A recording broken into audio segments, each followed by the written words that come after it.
A lot of this isn't going to make sense to you, and I'm sorry about that. I'm just going to start at the beginning, with the house.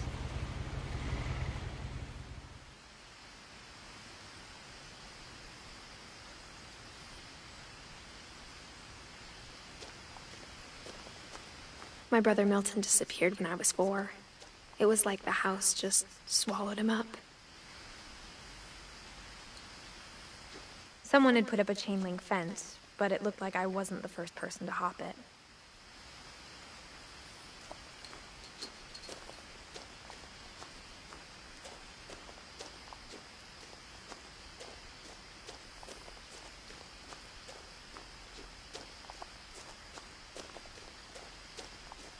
I lived here until I was 11, but I wasn't allowed inside half the rooms.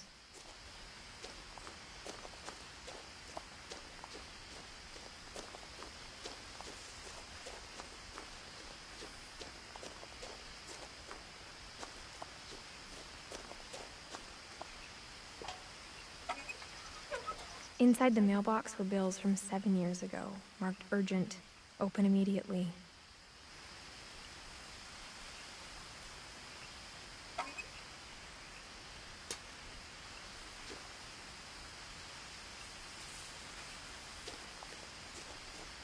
I hadn't been back since my brother Lewis's funeral.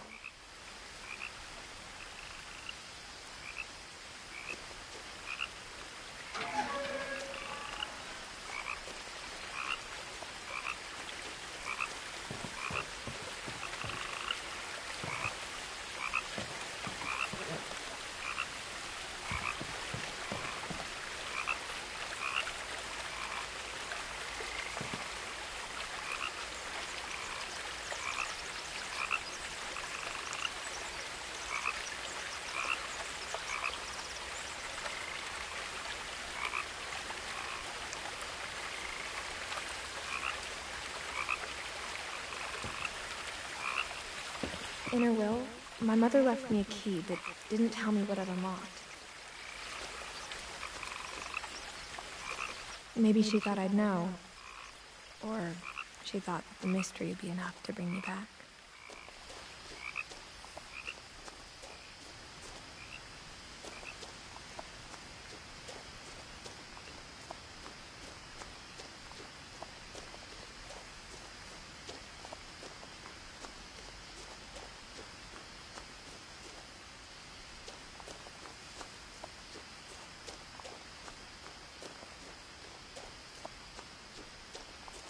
No one had driven this way in a long time, but I saw a few hoof prints.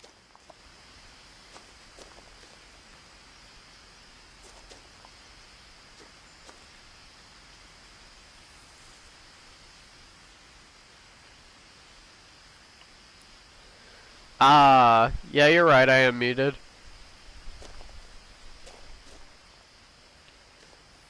But yeah, I was saying that, yes, I did get a haircut, and what was the other one I was saying? I did get a haircut, and I wonder what would have happened if I went the other path.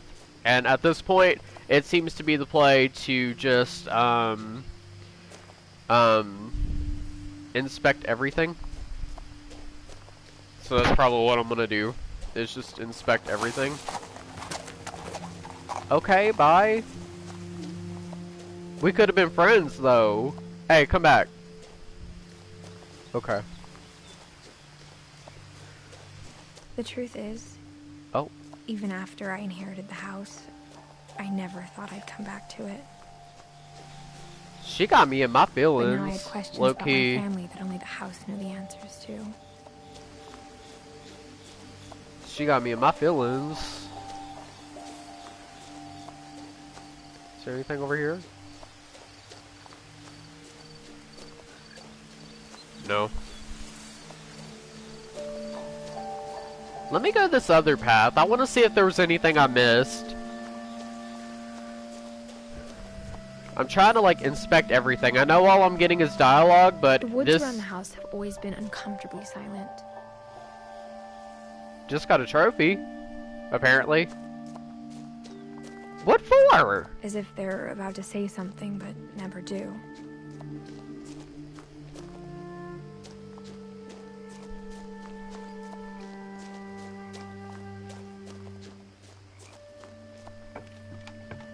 Any more dialogue?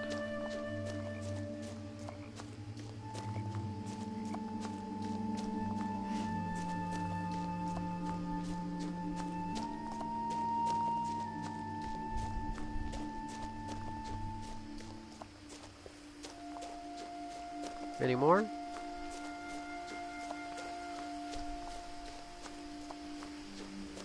We're not gonna comment on this little stretch? How it's like steep or anything? No? Okay, we'll go back.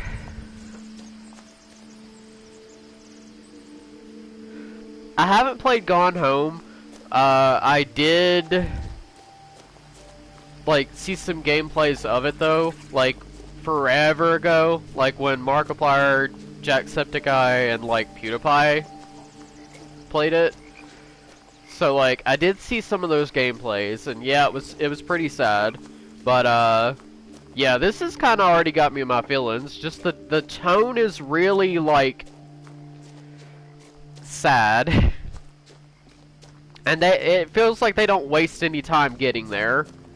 Like everything, like this right here, already has me feeling like nostalgic and like, you know what I mean? Because she, just the way she's like displaying like memories, it has like me also feeling like a bit nostalgic and like exactly missing. like I remember You know what I mean? the way I'd been dreaming about it.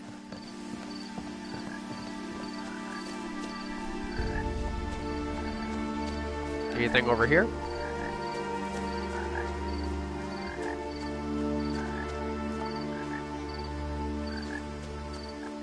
Cool.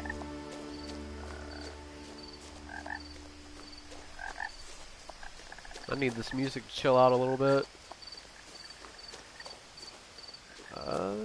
Okay. As a child, the house made me uncomfortable in a way I couldn't put into words.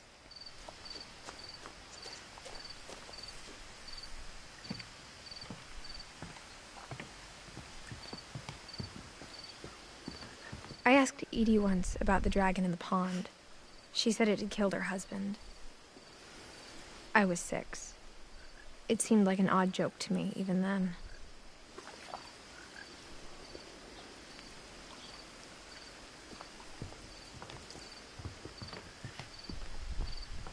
Now, as a 17-year-old, I knew exactly what those words were. I was afraid of the house.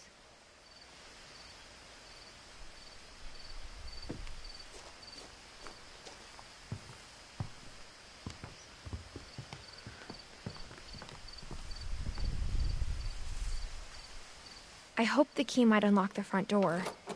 It didn't.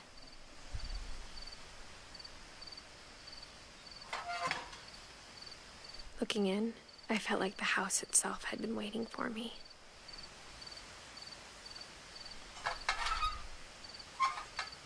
Girl, put it down. Okay.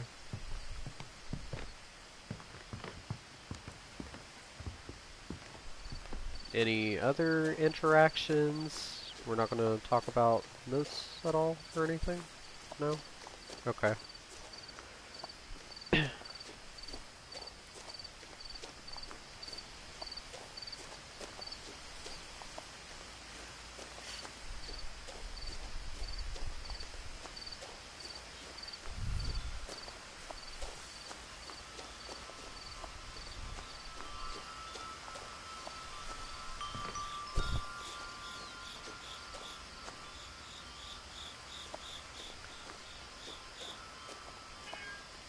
The house felt like it had always been here.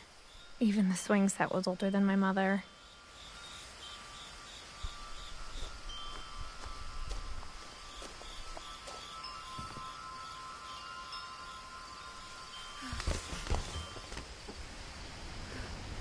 Crawling through the doggy door used to be a lot easier when I was 11. She needs to stop. She's getting me in my feelings already. The power had been turned off the night we left.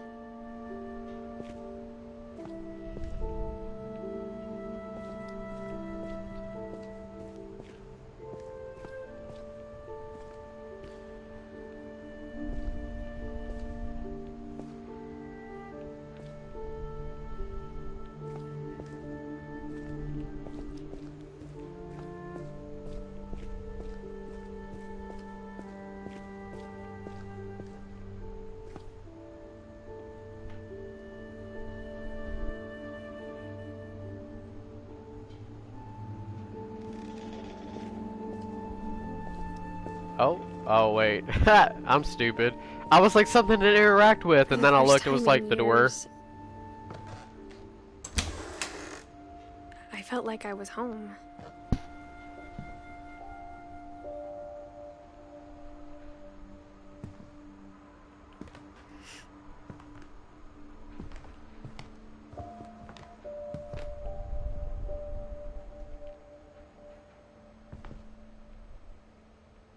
But instead of a family, there were just memories of one.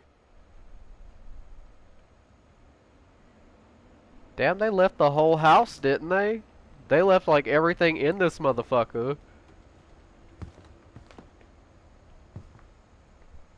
Like how after Lewis started working at the cannery, we all got sick of eating salmon. Except our cat, Molly.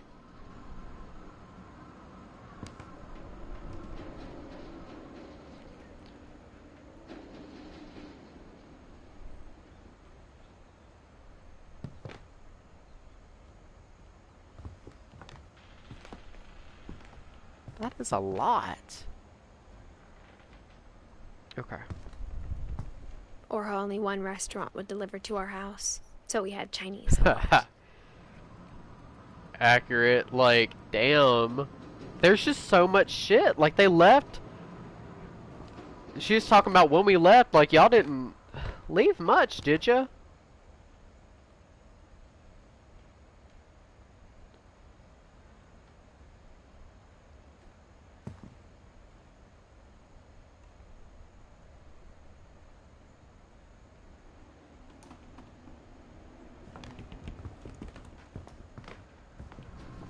They left like the whole fucking house. Damn. Are you good? Nothing in the house looked abnormal. There was just too much of it.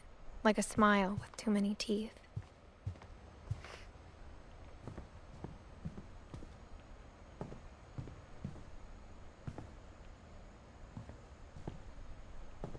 My mom wasn't much of an optimist, but she never stopped believing that my brother Milton was alive.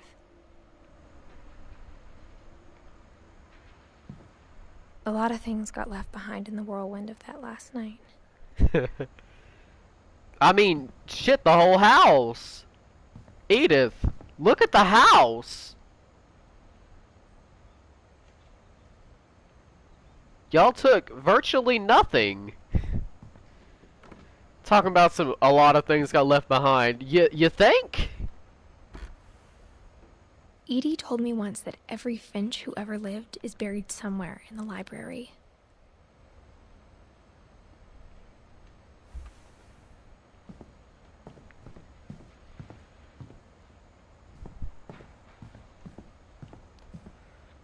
Huh? Oh.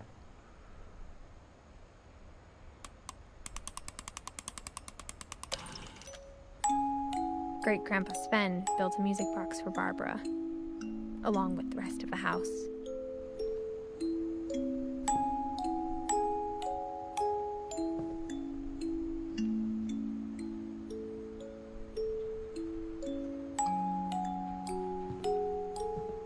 Mom always told me to stay out of the basement, so I wasn't too surprised when the key didn't fit. Right. Oh, what? What y'all got down there? Okay.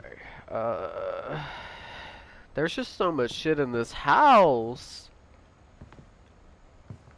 Even the fireplace had a story.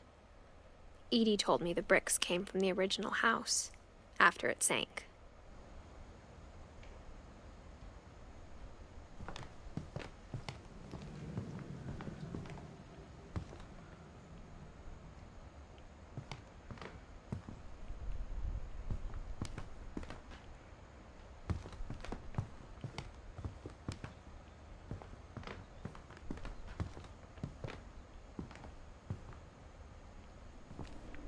Nice place, though.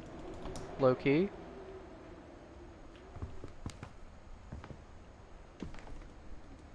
They got a lot of shit, though.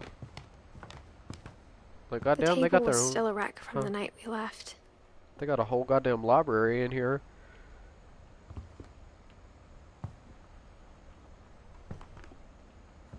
Uh, My mom was the only one of us who could imagine Great-Grandma Edie living in a nursing home.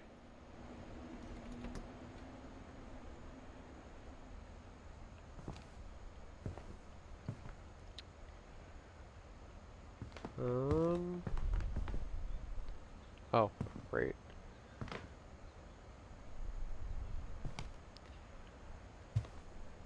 It was like a bomb had gone off, killing everyone but sparing the furniture.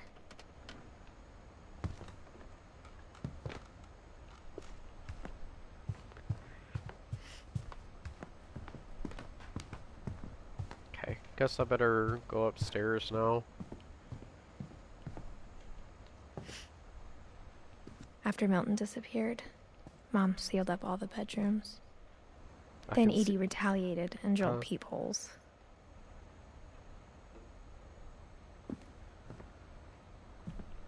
I was gonna say I can see that. I noticed that was like all locked up down there.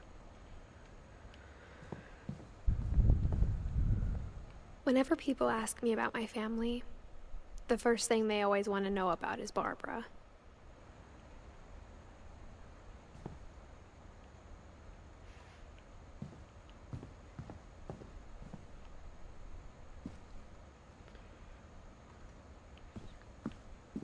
Mom must have locked the third floor stairs on the night we left.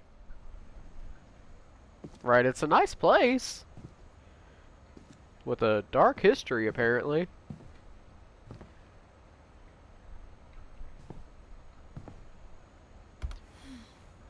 Barbara was a child star for 2 years, until America grew out of it.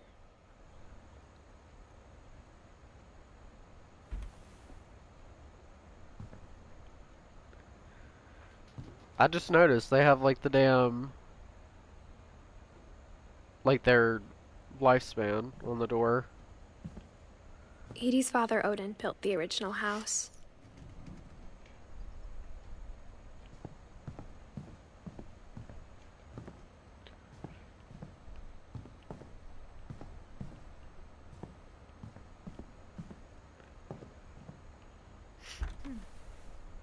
The last time I was in Edith Sr.'s room, I was 10 and she was painting my portrait.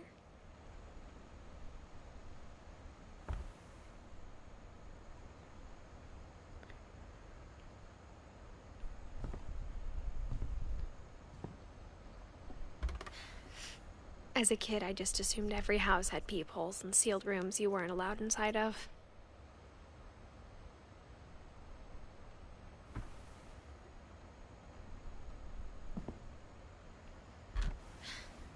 My Grandpa Sam spent 7 years sharing a room with his dead brother, Calvin.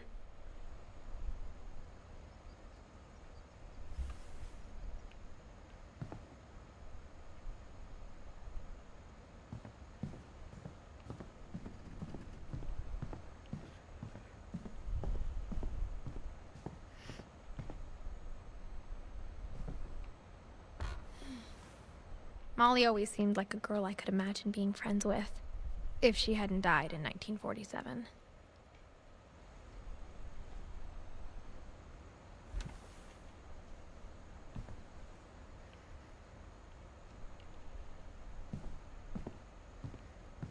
Okay, so this is probably where we're going. I spent a lot of time playing in Great Uncle Walter's room. I think my mom sometimes regretted not sealing it up.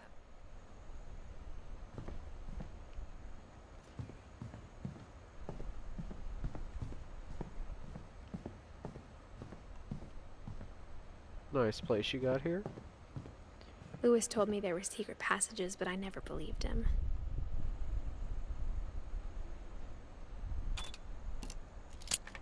Right.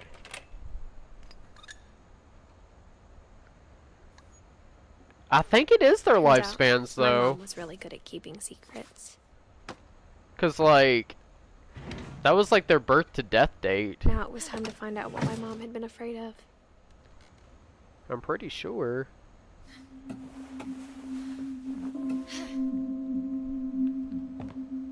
From the paintings on the wall, it was clear my brother Milton had been here before me. Reading this, Maybe it sounds like I had a plan.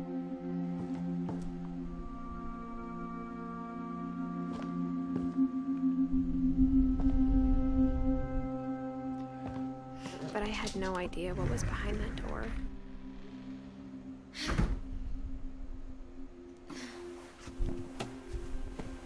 Just like I had no idea where all this was gonna lead.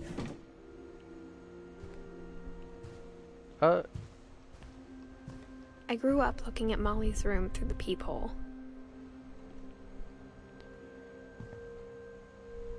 Molly's gerbil had a tiny bedroom with its own even tinier gerbil cage.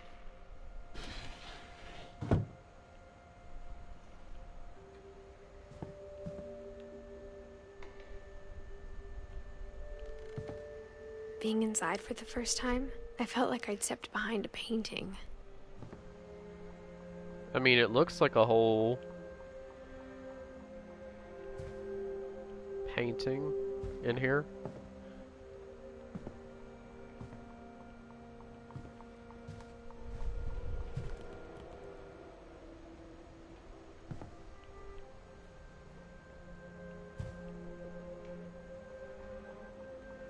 To be honest, TBH, as the kids would say.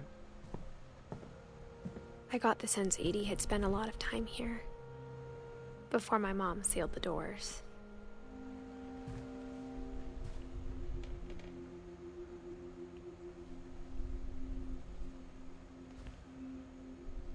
Wait, are those... That was a scorpion.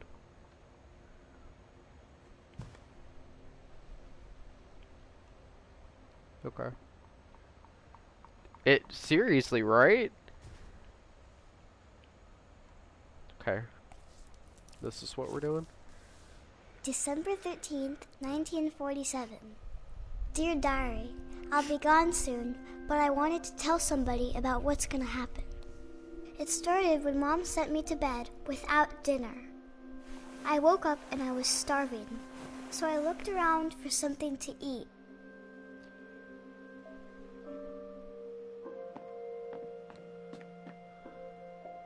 My Halloween candy was all gone.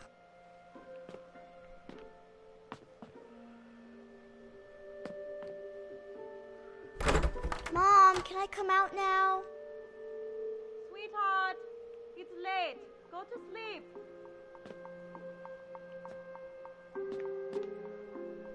The gerbil food was dry, but I didn't mind it. Sis, are you good?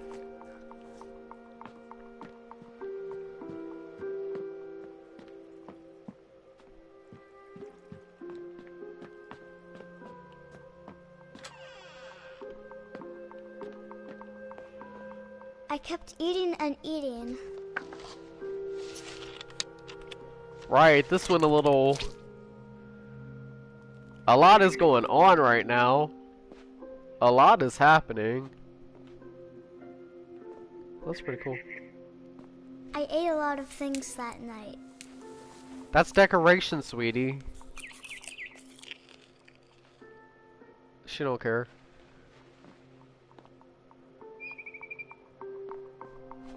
Then I heard chirping outside my window.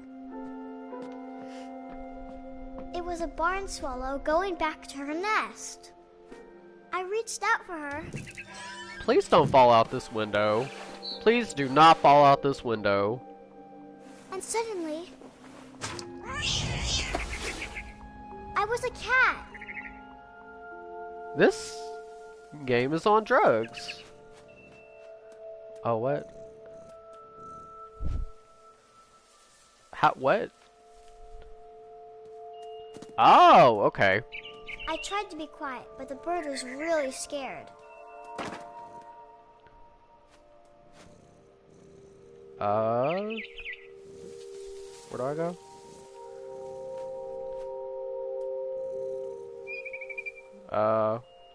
Game?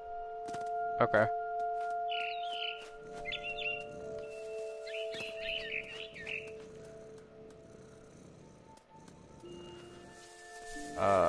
Okay. Mom and Dad didn't even look at me.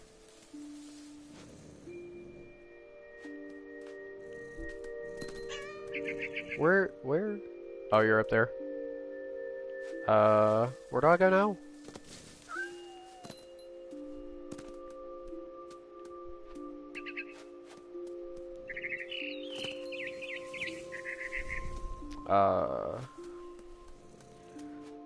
Up there?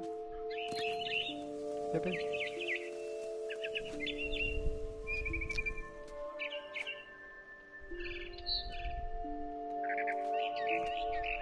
Okay, hang on.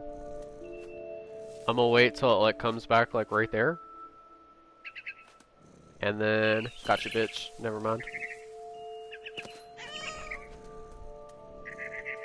I jumped and I almost got her.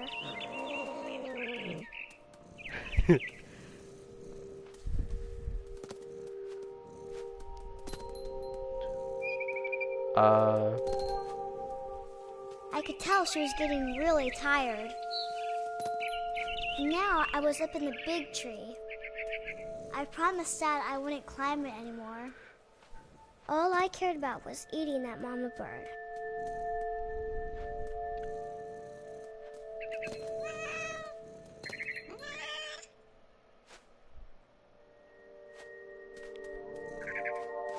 I gobbled her up.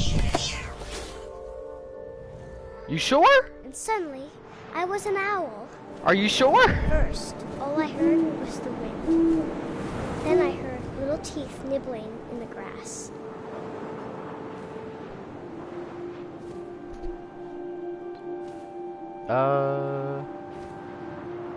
Can I look up?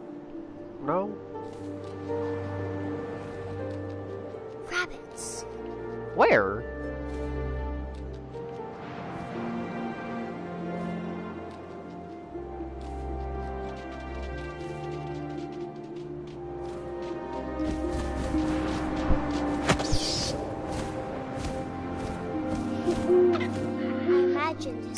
Looking up and seeing mine through my talons. I swallowed him up, and I didn't chew one bit. Then I flew off to find something bigger. Bro, what the fuck am I playing? A mama rabbit. That was the game.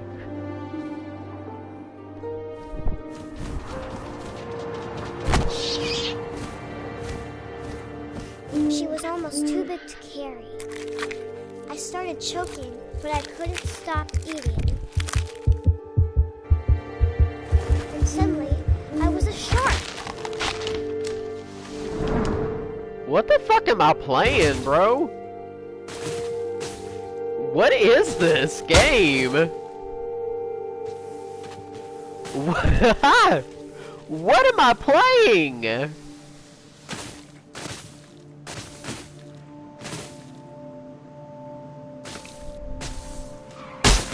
I rolled off a cliff and into the ocean.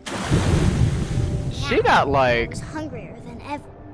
She got like 10 different spirit animals or something. I don't know. She's doing a lot.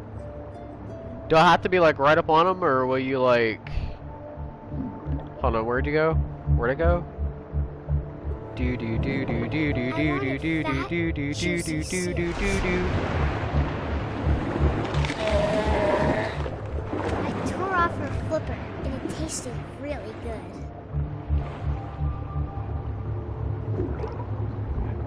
What the fuck am I playing? Oh wait, hold on. Where'd you go? Ew. Ew. Oh, you're bleeding, right? Okay. I was like, what the fuck is going on? Grabbed on tight. When I was so hungry, I jumped out of the water. When I opened my eyes, everything had changed.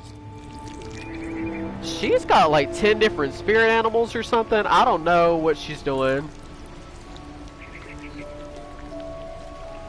What is she doing, bro?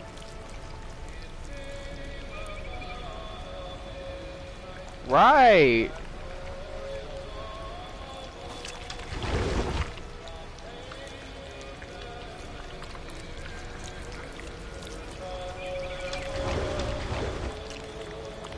Now I was a monster, and I smelled people everywhere.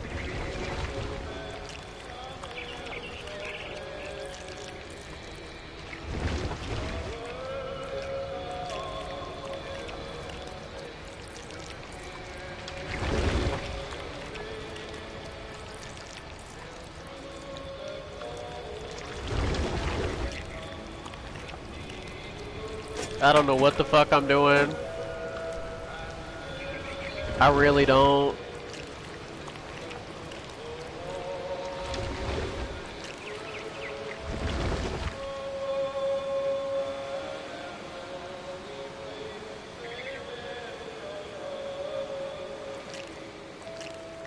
I was big, but I moved real quiet.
He's actually talking, so I'm gonna let him finish.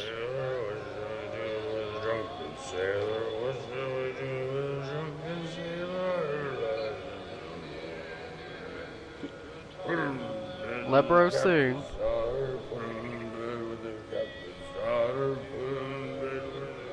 Bro, you are drunk as fuck. He's drunk as fuck. But yeah, her imagination is like wild right now. Like I said, she's got like 10 different spirit animals or something. I don't know what the fuck is going on with her right now. She's doing a lot.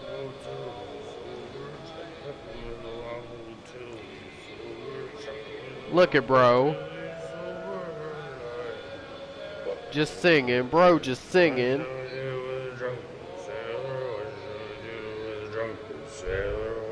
I mean, I'm gonna give him another minute. I'm gonna give him another minute because he's about to get eat the fuck up. He's got about 5 more seconds. Is that a cat on there too? Is that a cat? Do I eat the cat too? Or has she moved on past that right now? Right, this bitch is Cthulhu. She gotta be.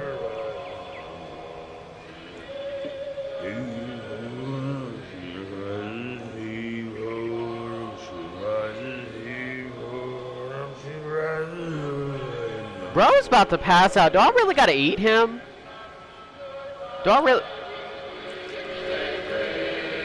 I just got a trophy?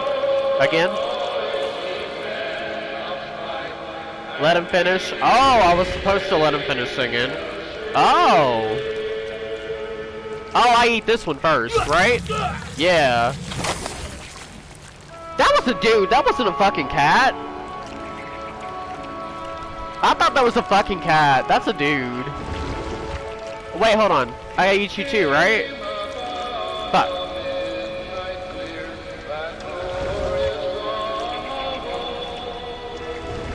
Oh, you're up top. Okay.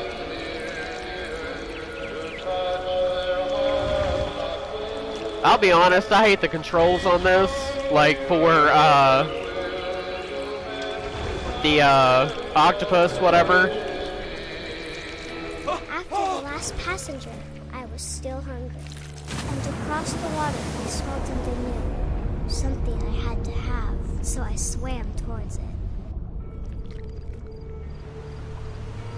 What? I slithered onto the sand, and the good smell went into an old pipe.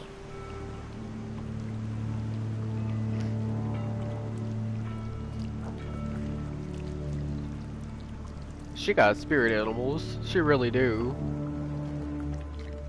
She channeling her inner, like,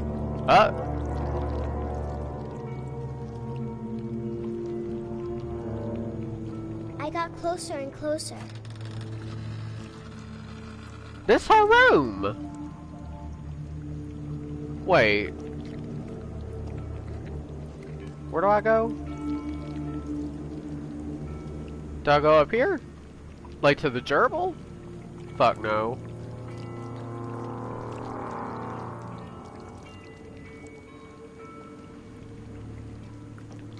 All of my stomach started growling. Oh, she about to eat herself.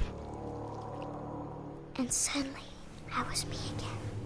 I held my breath for a long time, but I couldn't hear anything. I think it's waiting for me to fall asleep. But it's not going to wait much longer. It needs to feed, and we both know I will be delicious.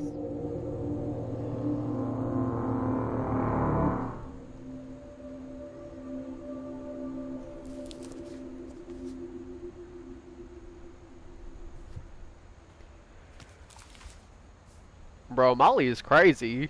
I'm not sure if I believed all of that, but I'm sure Edie would have.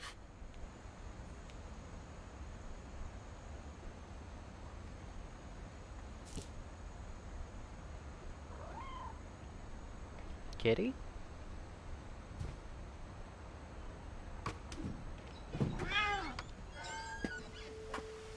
Oh wait, let me go back.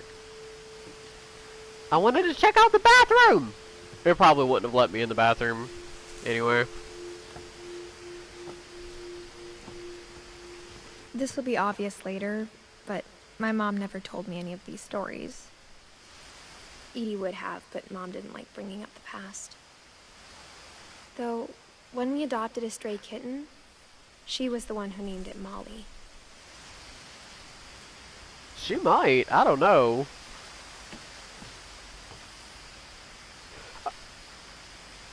Okay, I was wondering, whenever, like, she turned into a cat or whatever, I was actually really confused there because I was like, I know there's, like, a girl Molly, but I had thought that they'd named a cat Molly, so I just thought the coincidence was kind of funny there. You know what I mean? The little coinky-dink.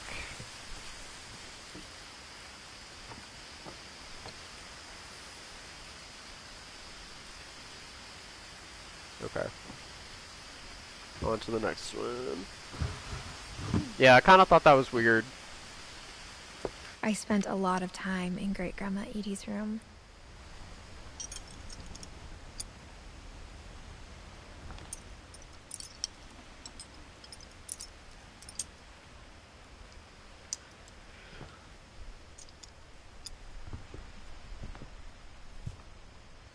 Louis died a week before we left, but Edie had already started to memorialize him.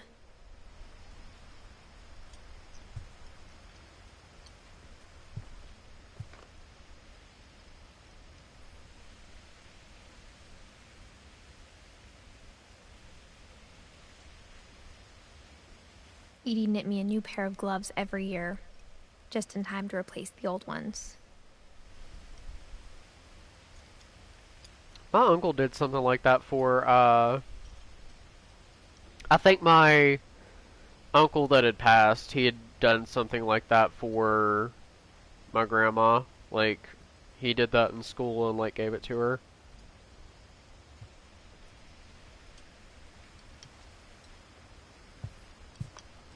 I never really got to meet him.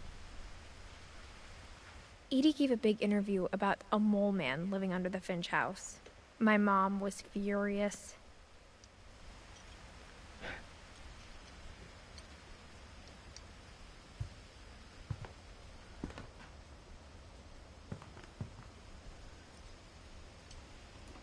When Edie told people Sven was killed by a dragon, she could also have said he was building a dragon-shaped slide that collapsed. She could have, but she didn't.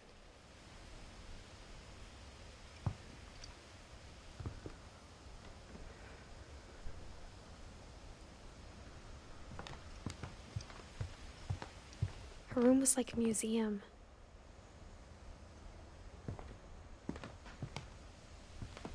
Hold on, there's some other shit over here I didn't really look at yet. One summer, they evacuated the island, but Edie refused to go. For a few weeks, she was a celebrity.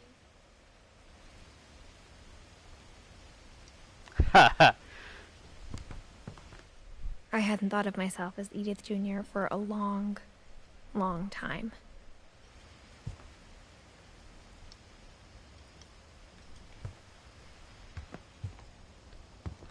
Even in her 90s, sometimes Edie seemed a lot younger than my mother.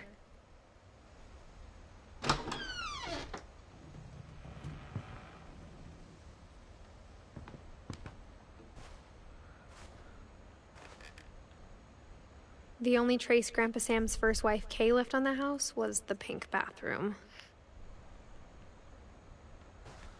It was a pretty big trace.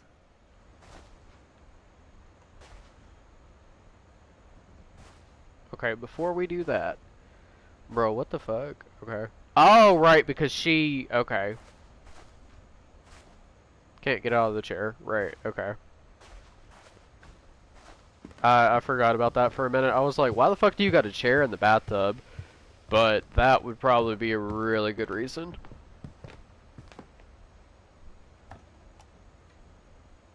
For 500 years, the Finches have been famous throughout Norway for their fortune. And misfortune.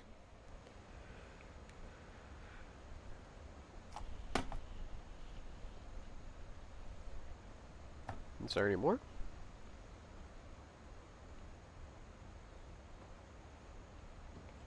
Oh! Odin Finch buries the latest victims of the family curse. His wife, Ingeborg, and their newborn son, Johan.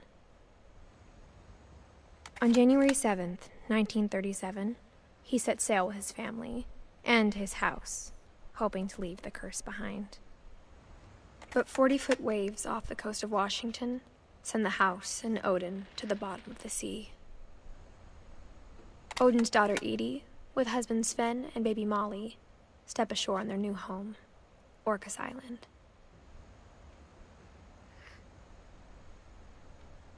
Odin Finch is the first to be buried in the new family cemetery. His daughter Edie is already dreaming of a new Finch house.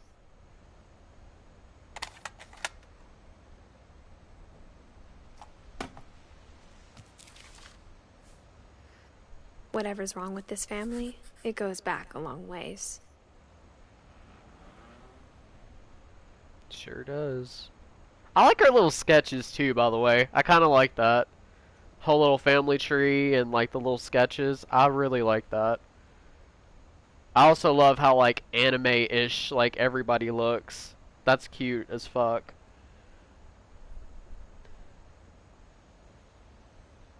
I get you. Yeah, they're really accident prone though.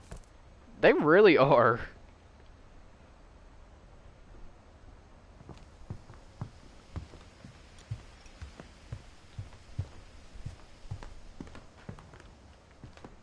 Okay, now there's a book here somewhere. There. Why did you step on the toilet though? Why didn't you just grab the book? Oh, okay. Cause it's locked. There's Okay. a secret in this bathroom. It's in the last place you would look. It isn't in the cupboard. It's hidden in this book.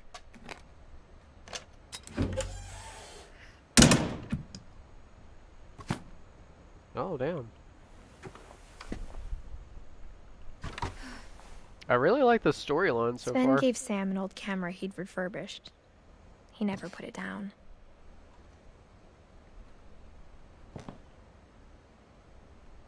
Like, I really, really like the storyline.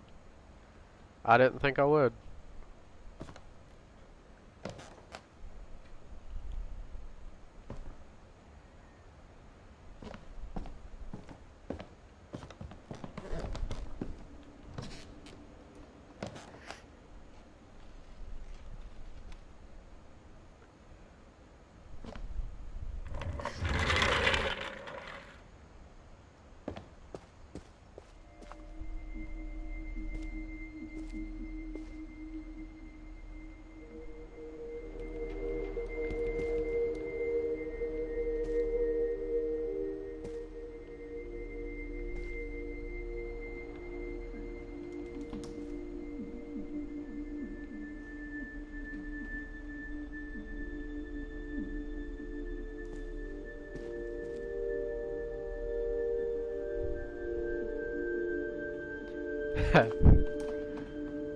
This has kind of got me in my feelings. Because this is the room where he, like, shared with his dead brother or whatever.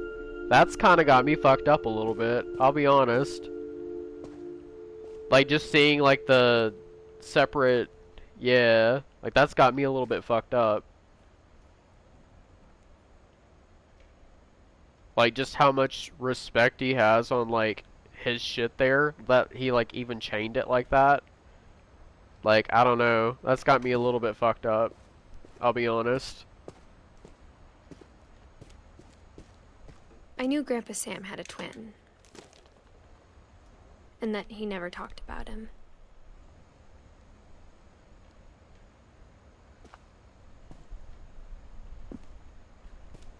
I guess my grandpa didn't like history any more than my mom did.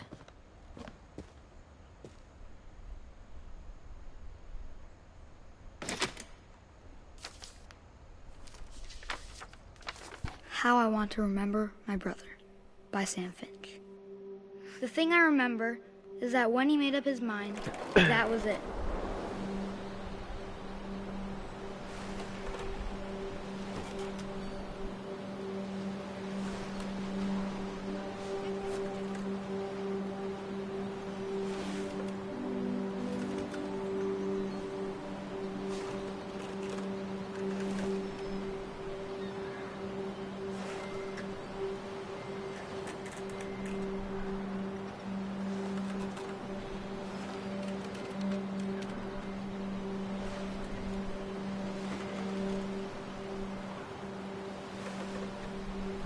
My brother said he'd die before he ate another mushroom. And he did.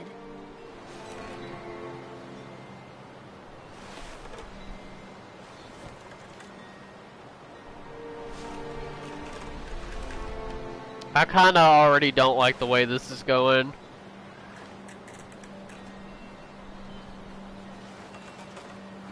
I swing that close to the ocean, like, I already kinda don't like this.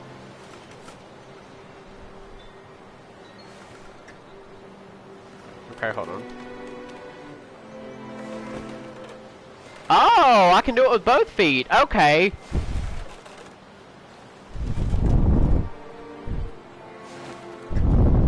At Barbara's funeral, we swore we'd never be afraid again. And he wasn't. I think Calvin always wanted to fly. I don't like this. I don't like this.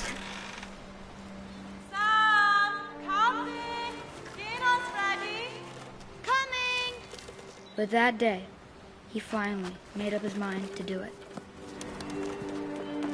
I told him going around was impossible. Maybe if I hadn't said that. Alvin, I'm not gonna tell you again. Maybe if the wind hadn't picked up. Then maybe he'd still be here. But I doubt it. I think he'd already made up his mind. That's what I want to remember about my brother. Me too. Like, this has got me fucked up. Like, this has got me all the way fucked up. My anxiety is, like, really high right now, too. This has got me about all the way fucked up. I don't like this. Stop it.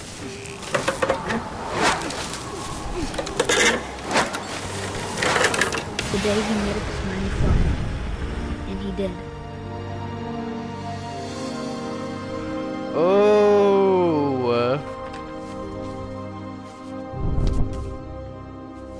That also has me fucked up that he has like a little memorial Calvin's for story him. felt strangely familiar. When I was younger, I remember trying to do the exact same thing. That has me fucked up. And he has like a little memorial here, like, oh my god, get me out of this room. Get me the fuck out of this room. After the funeral, I'm Edie done with ripped out Sam and Calvin. of the room. I'm done with Sam and Calvin. Get me out of this room.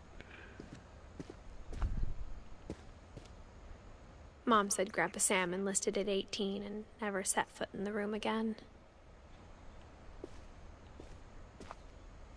something there.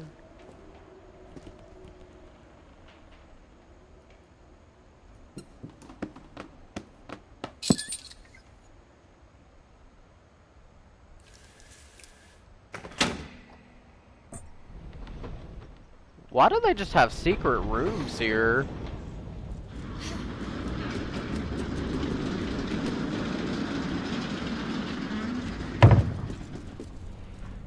Right. Let me hold on. I want to investigate real quick. Do not auto progress the story yet. Let me look at more shit. If there's any more to like even see. Do not auto progress me. I hate that shit.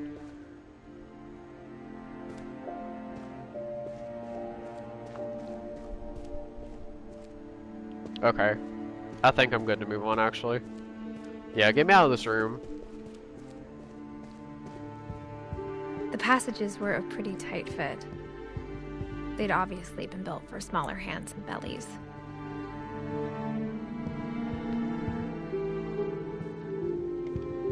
Milton and...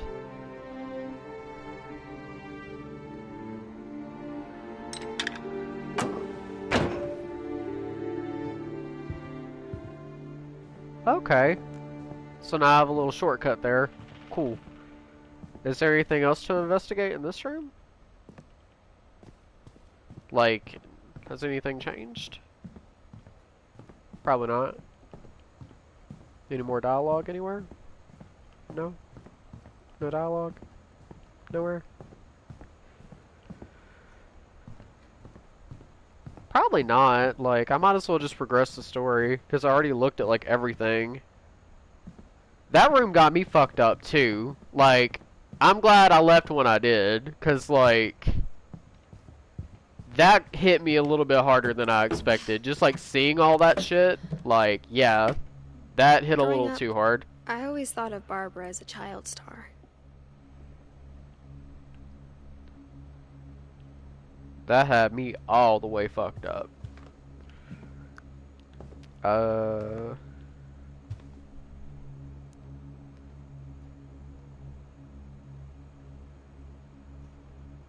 Yeah, because that's like the only key she's got, and it seems to be to the books, because it's not to the house or anything. It's to like each book that's like hiding. I thought about how hard it must have been for her afterwards. Yeah.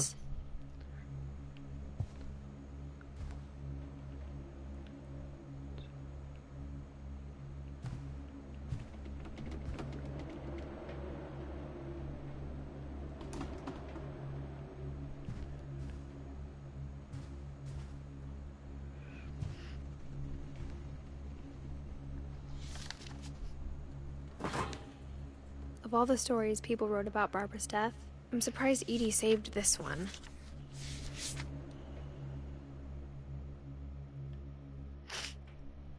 Old Jack here with another ghastly tale inspired by America's most unfortunate family. I'm calling it The Surprise Ending of Barbara Finch. As a child star, Barbara was famous for her scream. Now at 16, she was all washed up. A has-been. Disrespectful? But in a lucky break, she'd been asked to perform her signature scream at a local convention for monster movie fans. It was just the boost her career needed. Unfortunately, her scream hadn't aged well. Getting better. I think you just need the right motivation. Her biggest fan and current boyfriend, right, was about to demonstrate when... Now that was a great scream. It was Barbara's father, Sven. He'd slipped into a table saw and had to be rushed to the emergency room. So Barbara got stuck babysitting her youngest brother, Walter. Her convention comeback was cancelled. Okay, I'm hearing frustration, but I'm not hearing terror. What if I tried... A gang of hoodlums in Halloween masks have been terrorizing Orcas Island tonight. Police are urging residents to... That came from the basement. You're right! Also, I loved your delivery on that. Why is your basement door locked?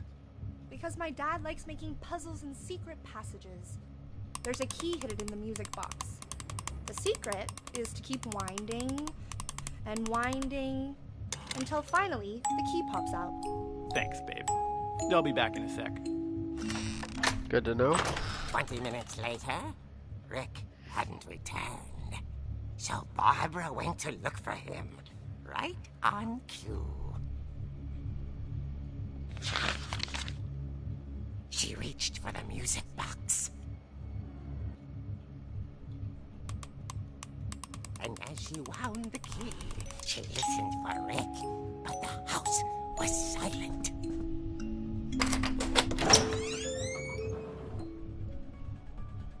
Right?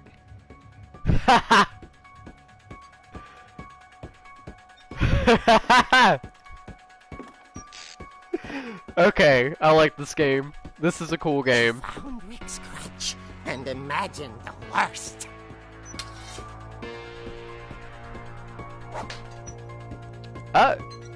I'ma get swinging like.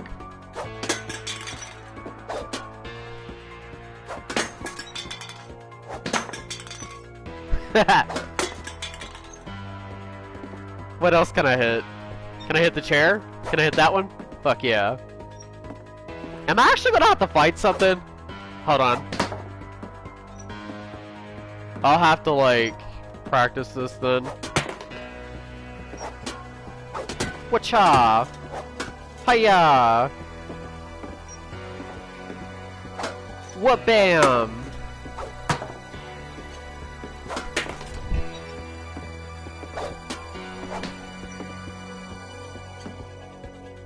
Another trophy.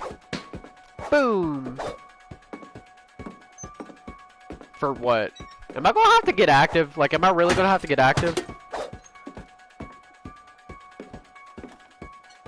What the fuck? The gang's leader is the infamous Hookman Killer, Dr. Carl Hamill, who impaled and then ate his family 10 years ago tonight. What the fuck is going on in this basement right now?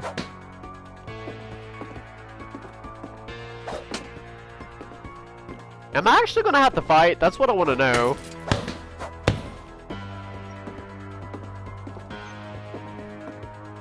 The old fridge rattled and grew still.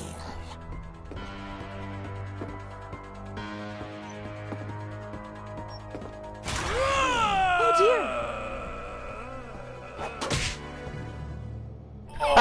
dear! Rick?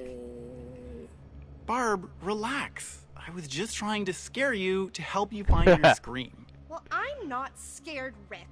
I'm furious. Then act furious. All I'm getting from you now is that you're hurt and confused. Tell him to get the fuck out of your house. Just Exactly. bring him out. Exactly. She kept a little something to remember him by. Barb, have you seen my other crutch?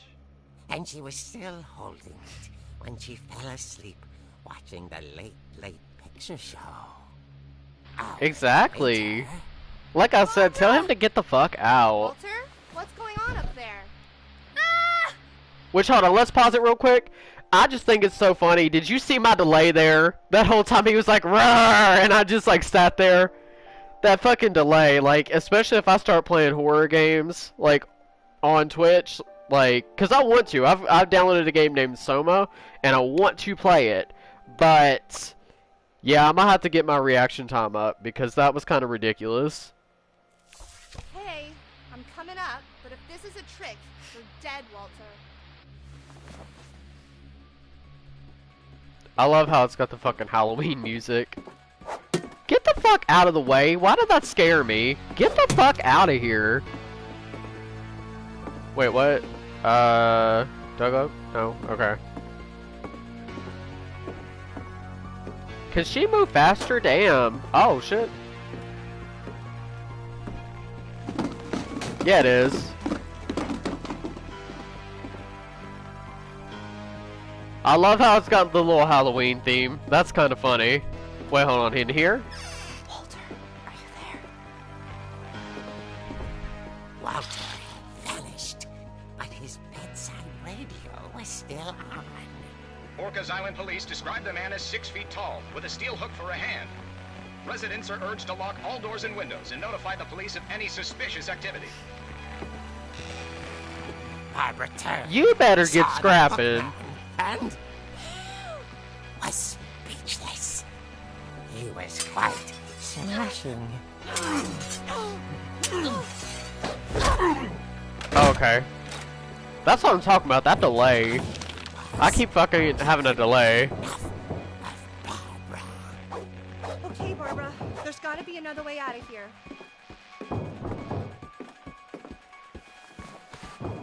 That night, she played her part beautifully.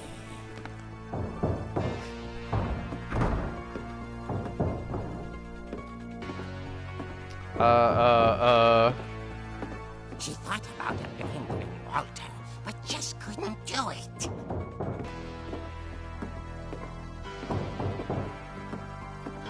My question is, where the fuck is Walter? That's what... Hadn't been opened in years. The hinges grow.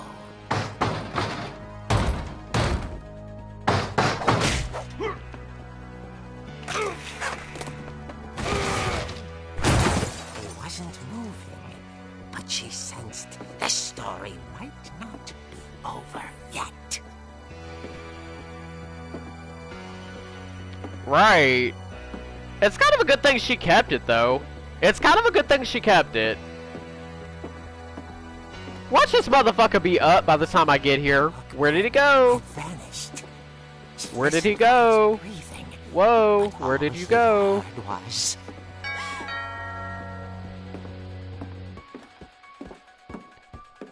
Bro. Nuh-uh. She really gonna check the door? the door. She heard whispering. It was coming from inside the house. Exactly, she wanna check the door when this man is still in the house. Oh dear.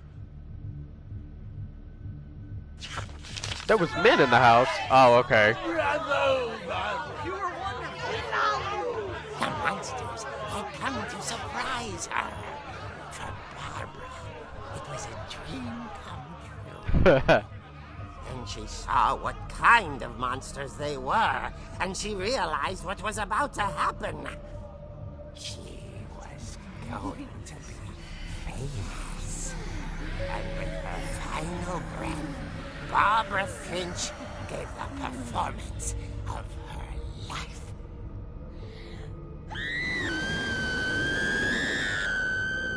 I wasn't there myself, but I hear Barbara was magnificent. Poor girl. She had a taste for stardom. But unfortunately, so did her fans. Of course, the police blamed it all on poor Rick, who disappeared the same night. And little Walter? Hiding under his bed the whole time. He took it all pretty hard, but that's another story. As for Barbara, tucked inside the music box is all they ever found of her. Her ear. Now that's what I call a real eerie tale. This dude an asshole. Whoever wrote that comic is an asshole.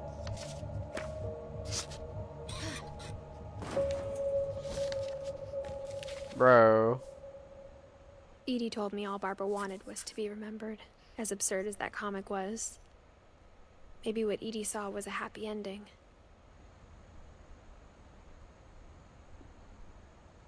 Right. Whoever wrote that is a fucking asshole. Edith, close the book. She plays too much. That's my thing with Edith here. She plays way too fucking much. With like opening and shit like that.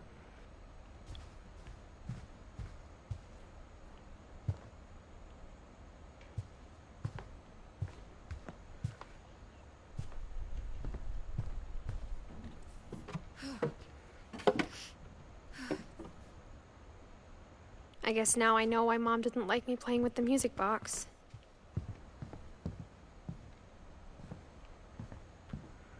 She just didn't want you to know the truth.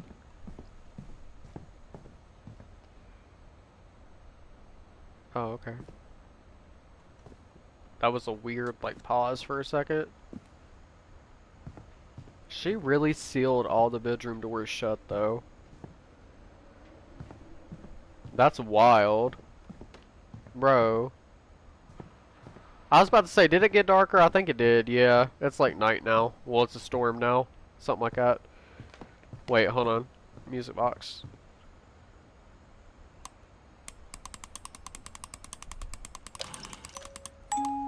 Oh.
Mom said the basement was off limits, unless I wanted another tetanus shot.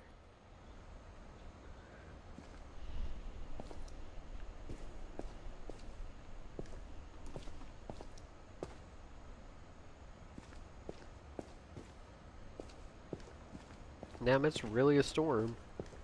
I saw Edie sneak down to the basement once, carrying packages. I can't see shit, Edith. I'm gonna be real with you.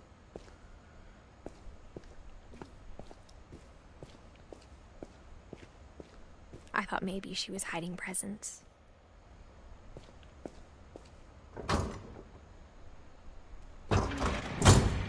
It turned out she was hiding a lot more than that.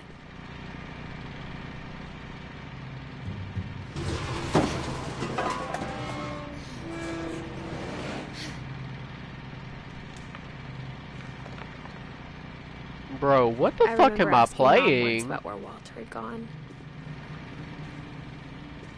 Seriously, what the fuck am I playing? He got as far away as he could. Do not play with me. Damn. They got a whole If there's fucking... a pattern in all these stories,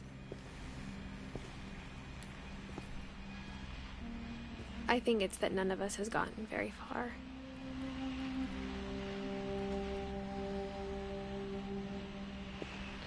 This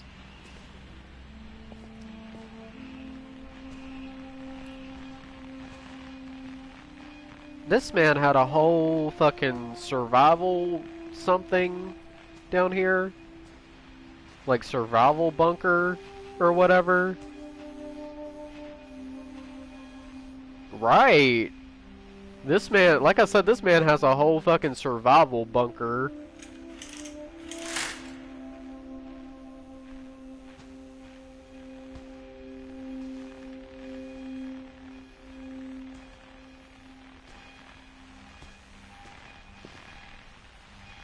Okay, Walter, let's see what you got. Goodbye, everyone. I can't believe I've been down here for 30 years. On that first day, after the shaking started, I didn't think I'd survive a week.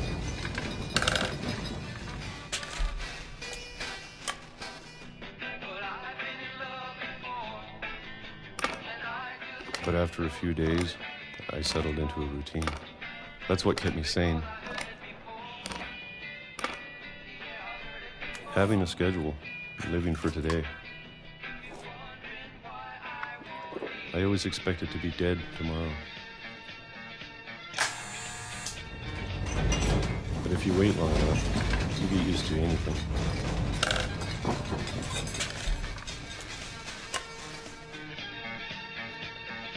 I think. I don't know. Even a monster on the other side of the door starts to feel normal.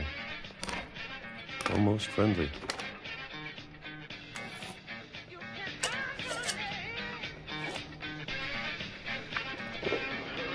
And then one day, everything just stopped. Whatever that thing was, it was gone. Maybe it got tired of waiting. Or maybe I just got tired of being afraid.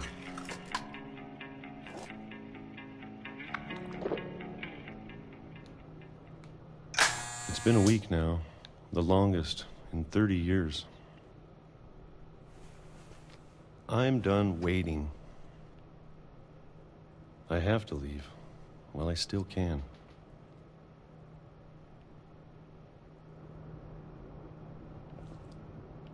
Bro, he got a...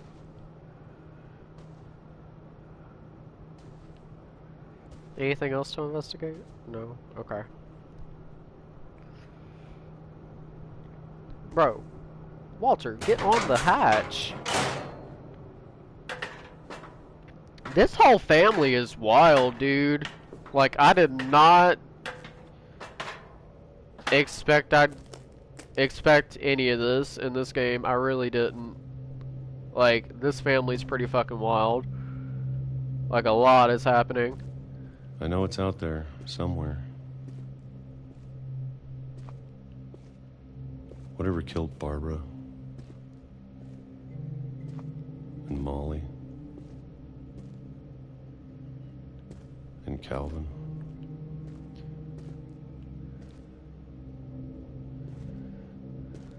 Maybe this is all a mistake.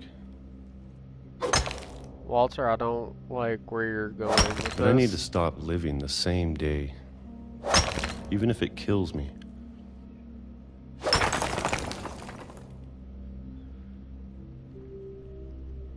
Whatever's out there, I want you to know I'm ready for it. I'm going to appreciate all of it, especially the food. I don't mind if I only have a year left. Or a month. Or a single week. I'd be happy with one new day. I can already imagine the sun on my face.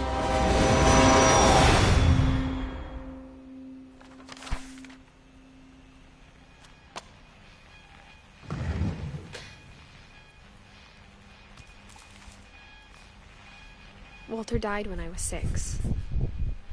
I can't believe my mom never told me he was down here.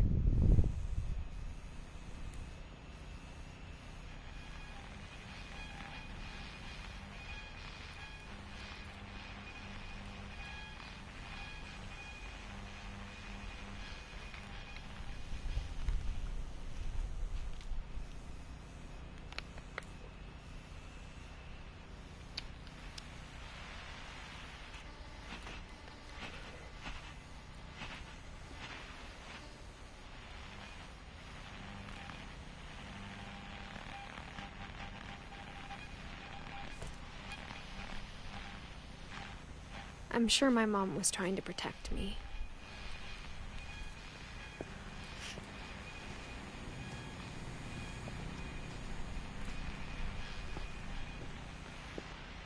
I'm also surprised I didn't see that the first time I came through here. I did not even look.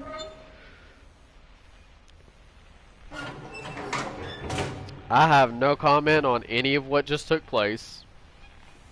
No comment. No comment. I'm just gonna let it go. She was afraid I'd end up like Walter. That kind of fucked me up. Like, okay. Woo! But if she never told me about an uncle under the house, I can only imagine what else she was hiding. I don't want to make the same mistakes she made.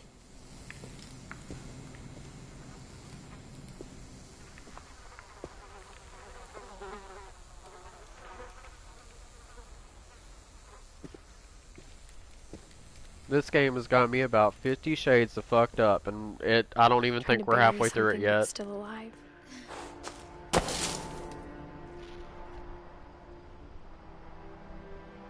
Yeah, that got me too. Now that there's only one of us left, or maybe two,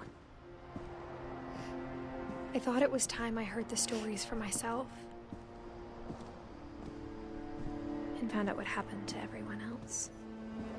Why don't just you get over here? Because after But now that, I'm worried the stories themselves might be the problem. you're just staying We off the believed tracks. so much in a family curse. We made it real.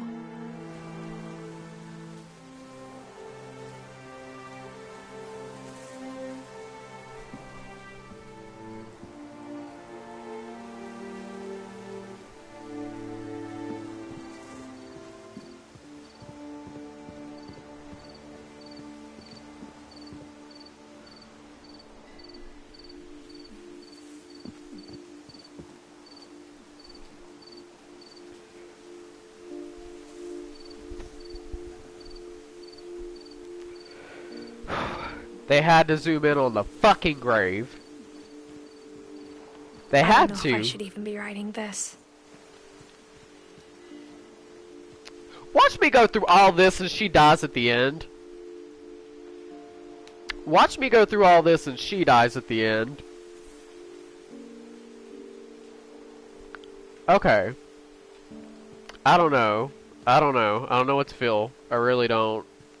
Like, the stories are starting to hit a little bit harder and harder.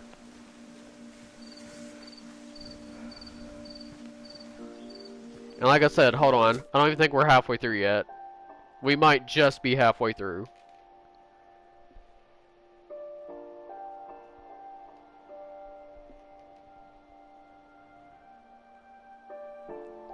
Like, this has me scared now. This honestly has me scared that she's gonna fucking die at the end. Look, literally everybody in her family is dead. Look. Look at the fucking timeline here. Last two people she had died. Okay, two died in 2010, that's when they left, and then somebody just died in 2016.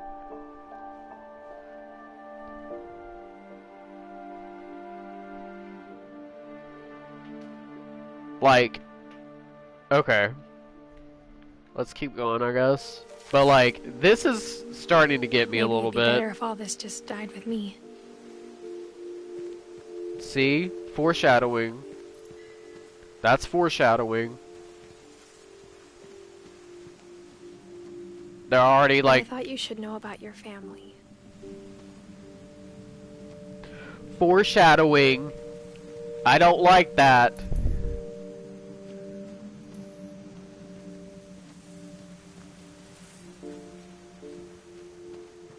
And the history you're a part of.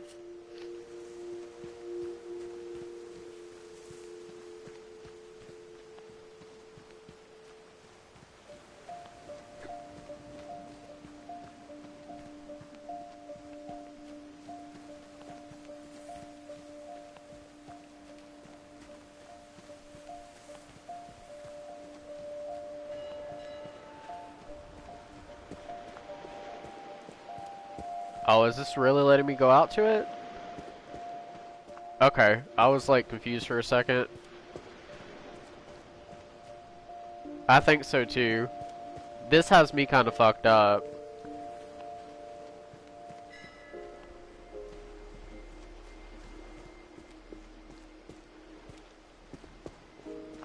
I don't know. Okay, I'm an idiot. I have to go up here. Though to be Right there. honest, I feel as lost as you probably do right now. I think the people in these stories believed them, for what that's worth.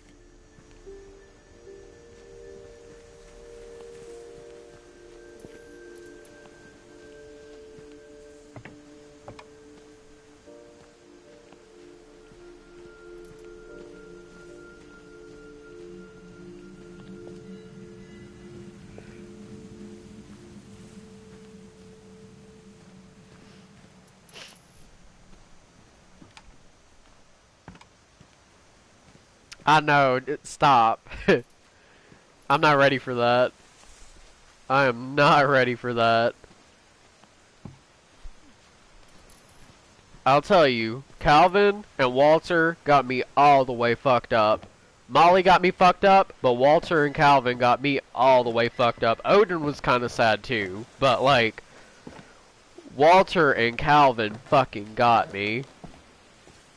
Especially Walter, like, god damn. Had that history of imagination and stubbornness and madness. Any of it seems possible.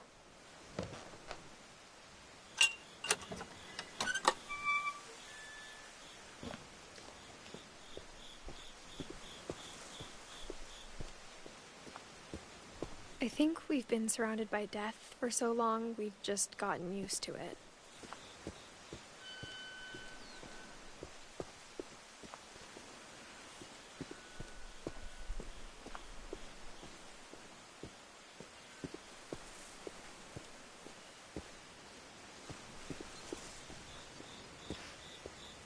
Okay, so I do have to go that way.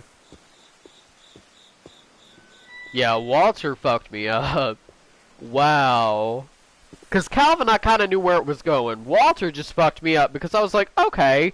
And then that happened. I did not even... What kind of family finishes building a cemetery before starting the house? Like, that just got me just because, like, wow. You know what I mean? Like, Calvin, I knew where it was going. Like, for Walter, it didn't occur what was happening until it happened. Like, even though he was on train tracks, it did not even occur to me what was happening until it happened.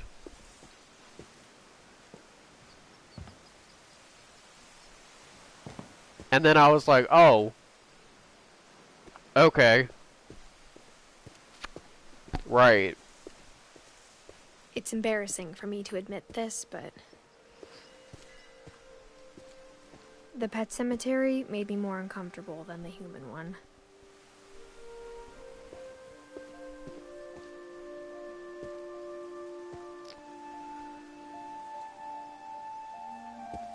Three of the gerbils were mine, and 2 had been my fault.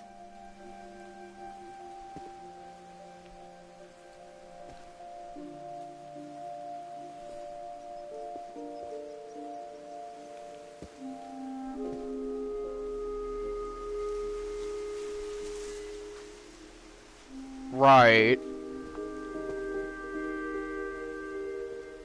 That's literally how it was for me. Like, I was just anxious because I knew it was going to happen. Like, you basically knew what was going to happen the moment it started. Walter was like, what the fuck did I just watch? Sven built the house, but it was Edie who designed the cemetery.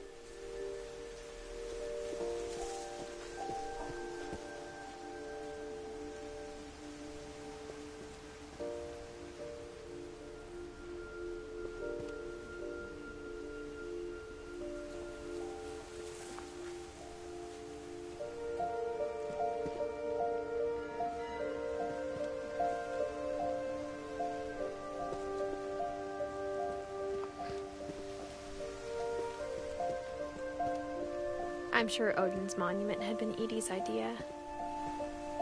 My mom was always trying to move on, but for Edie, the past never went away.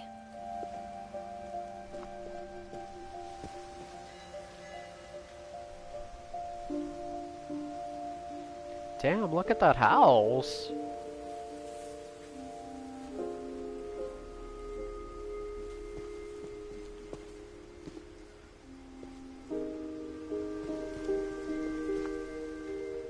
She could see it poking out of the water at low tide.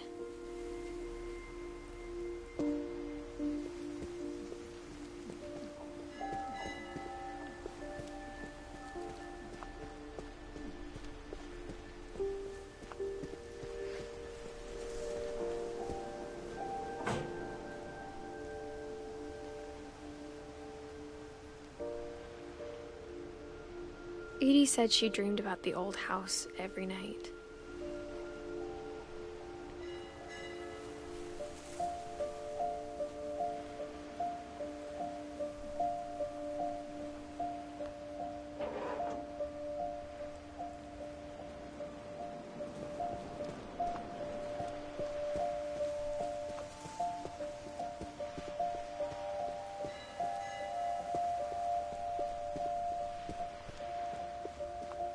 Edie's side was always easier for me to understand. But the older I get, the more I can see where my mom was coming from.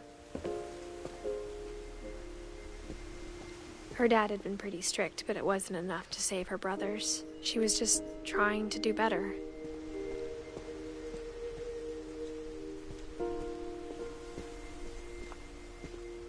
She lost 2 of her brothers, just like I did. I get why she tried so hard to protect us. We never found Milton's body, so my mom insisted we were putting up a monument, not a tombstone.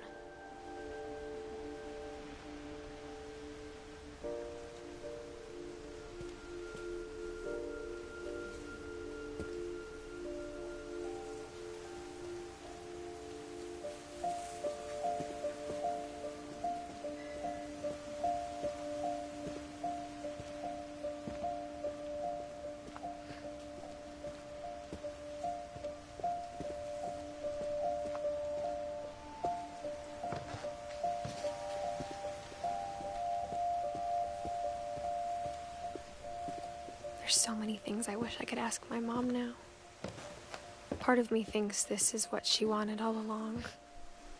For me to come back someday and find everything out for myself.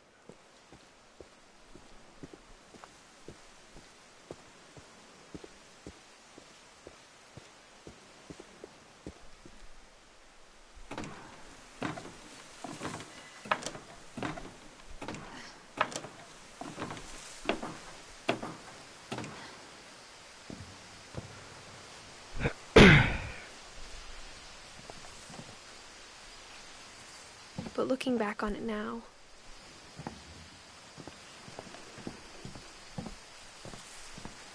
if she told me there was going to be so much climbing, I never would have come when I was 22 weeks pregnant.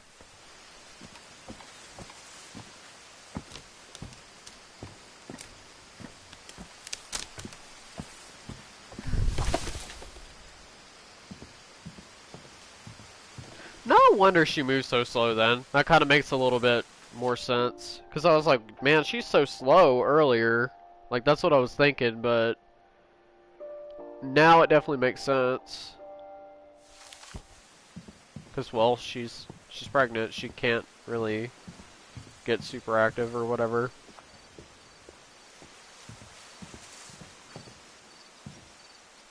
Oh, ladder over there. Duh. Okay.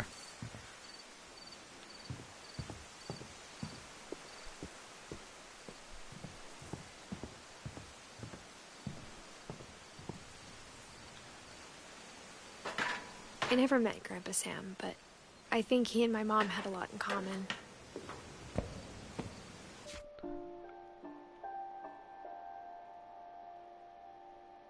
Something like that, 17, 18?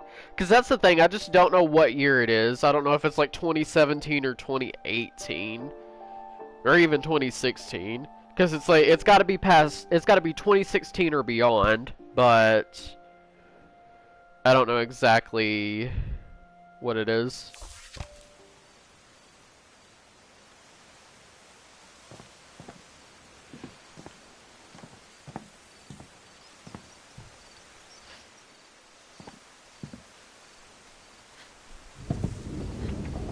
They were both pretty intense. I think you're right.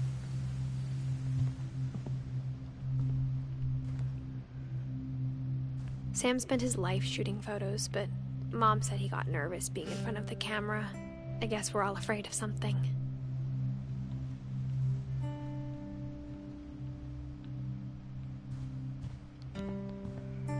Instead of hiding from death, Sam seemed to go out of his way to meet it.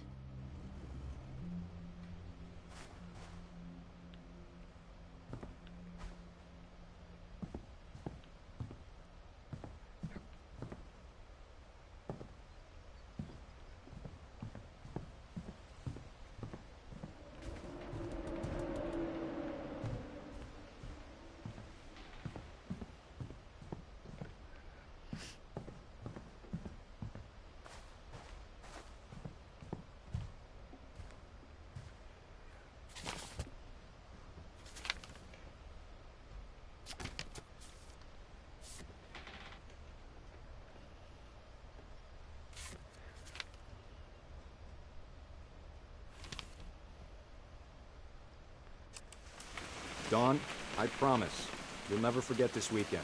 Yes, sir. These memories are gonna last a lifetime. Hmm? Perfect. Am I gonna have to shoot anything? It's gonna rain the whole weekend, isn't it?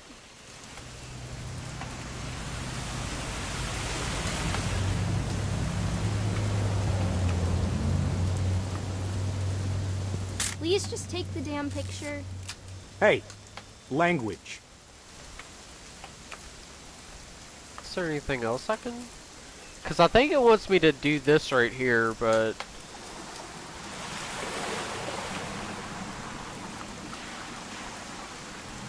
Is there anything else?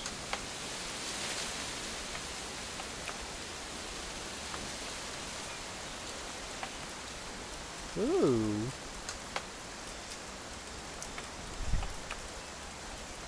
Did you want to get a picture of me or what? No, it's a bunny. Hey, bunny. Come on already. Oh, bunny.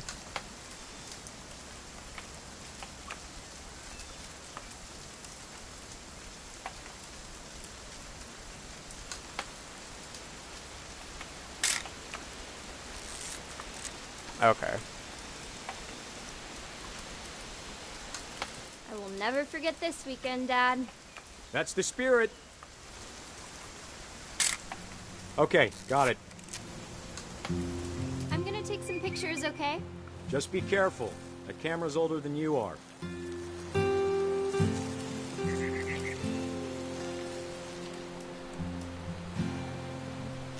Wolf dog.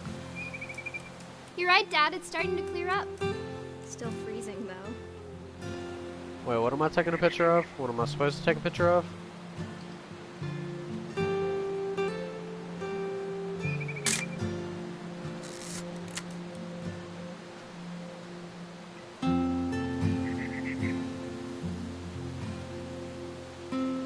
Definitely should not have drunk all that coffee. Hold still while I take a picture of you. I definitely won't be moving. Are you done yet? Does it sound... Hey! That's a keeper. I'm just saying, I'm not always gonna be here, Don. You'll need to remember this stuff, if you want to survive. I'll be fine, Dad. You know who else thought he was gonna be fine? Some guy who died. Don, I'm being serious. I know, Dad. You're always serious. Doesn't being out here make you want to chill out? Well, to tell you the truth, I haven't been out here in 20 years. Don, don't you think you could find something more interesting to photograph? Last time I was with my brother Calvin. Man, that was a great trip. Your grandpa Sven taught us how to fish, how to build a fire. We found an old logging trail. There were deer everywhere. I bet if I could remember where that trail was, we'd spot a buck for you in no time. Dad! Good eyes, Don.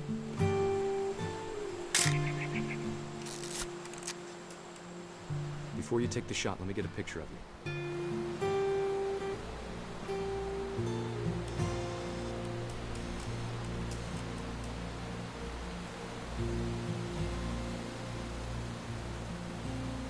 Is she behind me?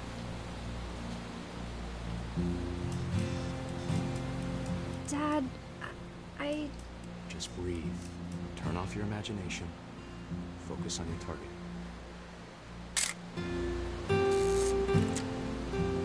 Let me get behind you. Do I have to do this? Dawn, you don't have to do anything. But if you want to survive, you'll need to be strong.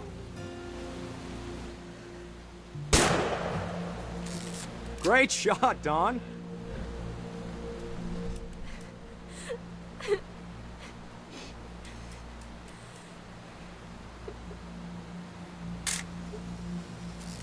I'm proud of you, Dawn. Always remember that, okay?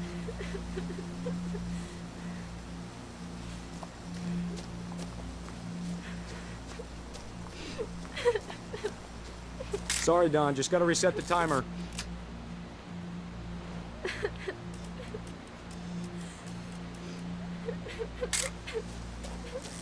Oh, okay. I'm a dumbass. Dad, it's twitching. I think That's it's totally normal, Don. Just focus on the camera. Try not to think about— Dad!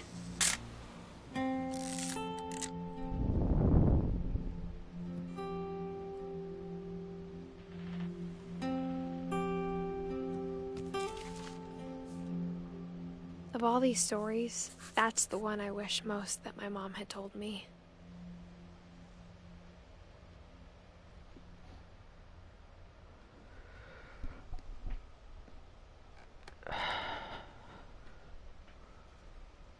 I did not know it was going to go there. I know I should have expected it, but I did not think it was going there.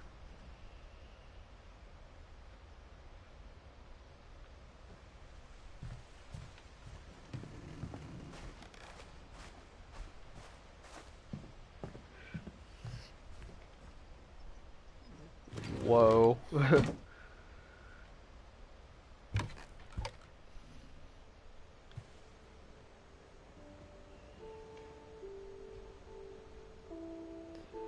Right, like it was okay, and then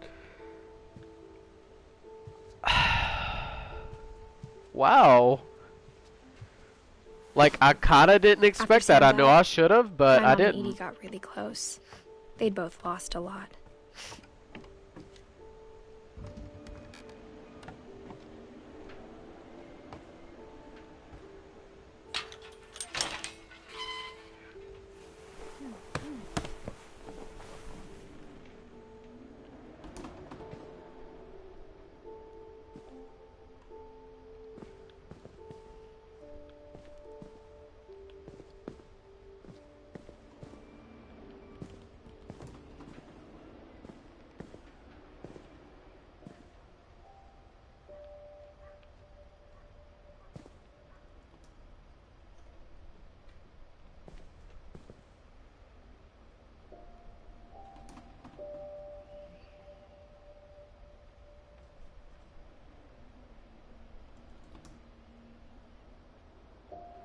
Yeah.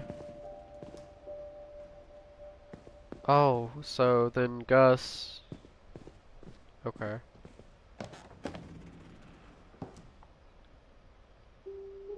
Okay.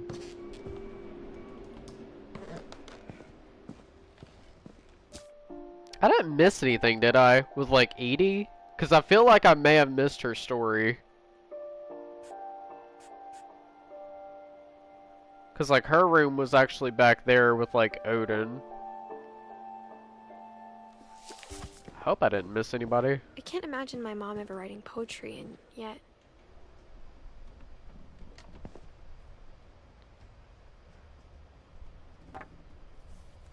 A poem for Gus, who always said the wedding was a bad idea. Our father never hit us kids, at least not very hard, before the day my brother said with teenage disregard that he'd be dead before he'd see a wedding in our yard.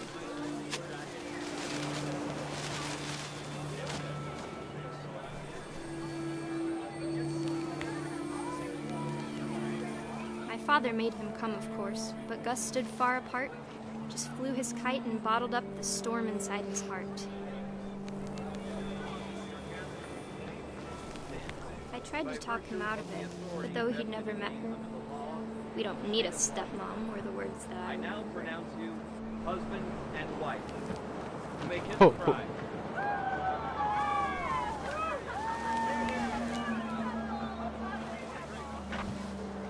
When the time for photos came, Dad ordered him to come here.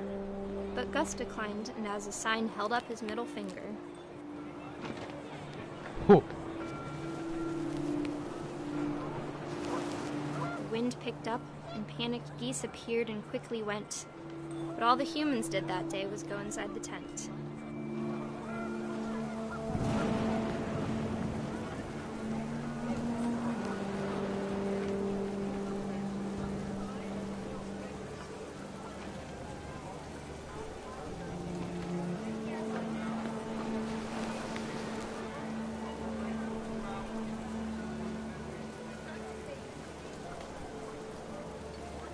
Behind him, maybe? No? Oh, okay.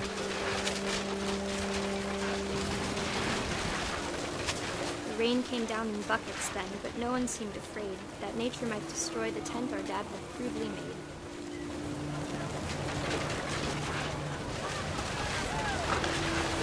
The thunder sounded much too close and full of angry power. But all my father said to this was, "Make the music louder."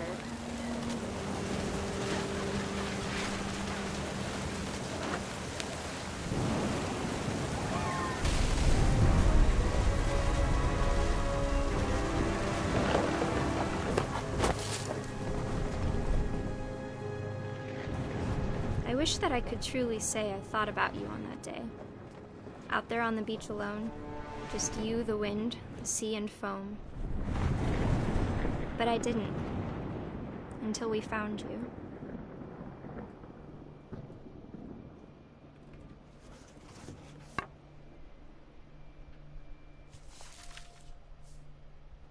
She never talked about him, but Mom told me once if I was a boy, they were going to name me Gus.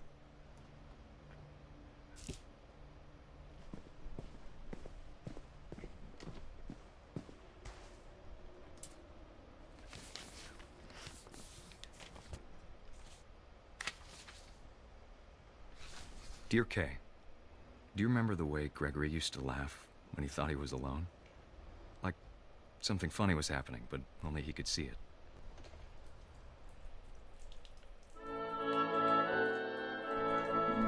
I think he saw things the rest of us don't.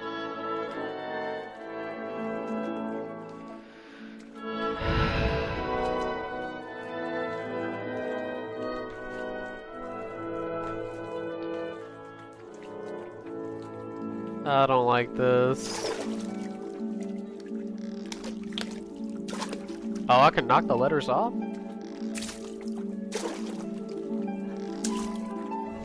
Come over, Gregory. It's time to... Hold on, sweetie. Hello? Sam, I told you I don't want to right now. Let me knock the letters off. I wonder what he saw.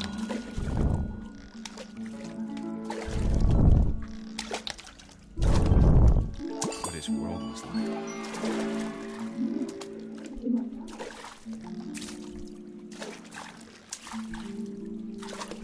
I think that was a trophy. He reminded me so much of Calvin. Lost in his imagination. Whatever it was, he saw.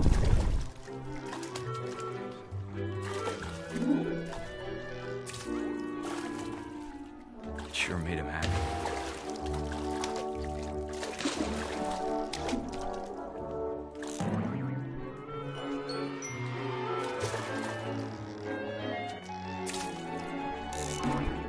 I know how simple it sounds.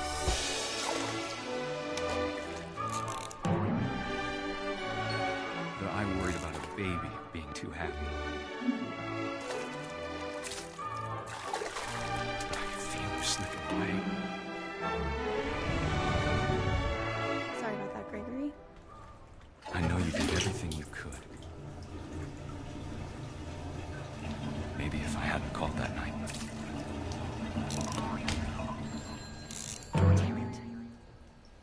I wish he could have told us about the world we saw.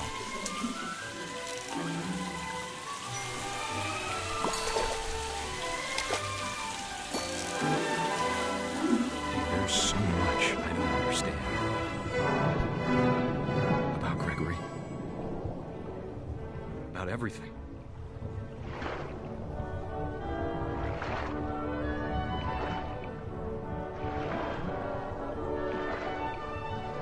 I know what happened wasn't your fault.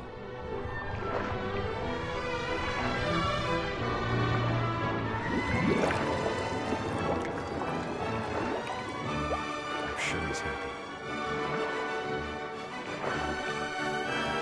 And he'd want you to be happy too. Good luck, Kay. Love, Sam.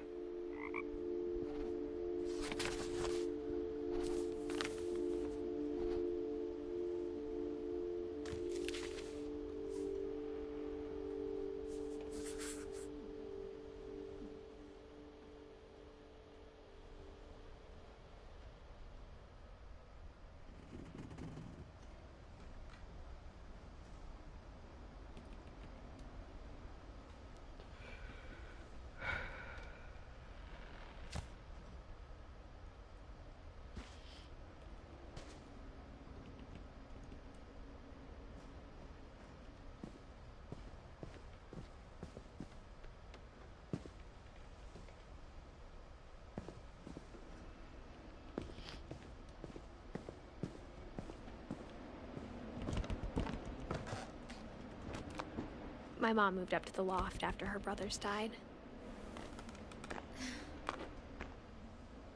At the time, it was as far away as she could get.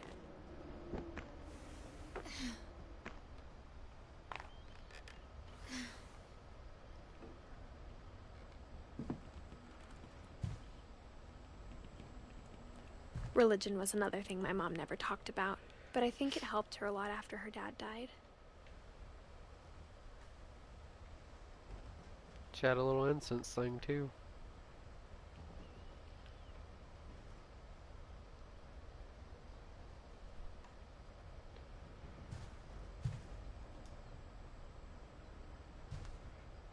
She spent a summer building houses in Calcutta, where she met my dad, Sanjay.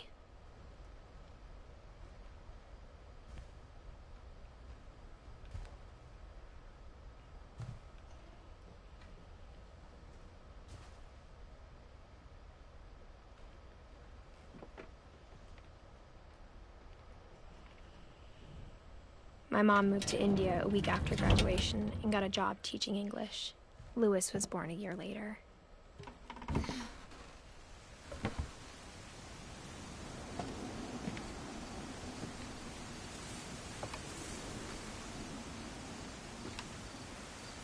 When my dad died, I don't think Mom knew where else to go. I'm sure Edie was happy to have her back. And to see kids in the house again.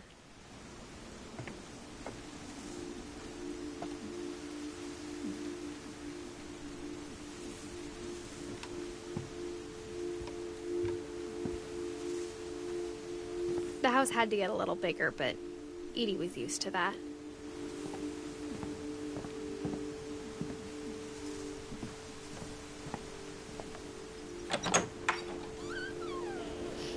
And for a while, things were good. Almost normal.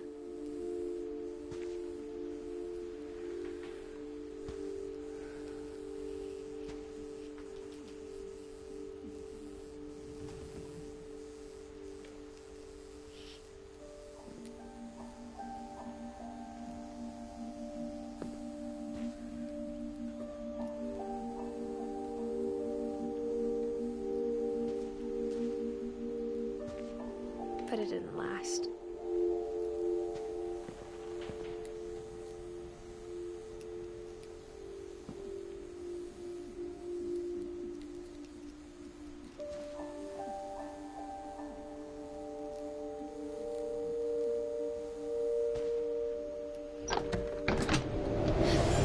The beginning of the end was Milton's 10th birthday, when Edie gave him a castle.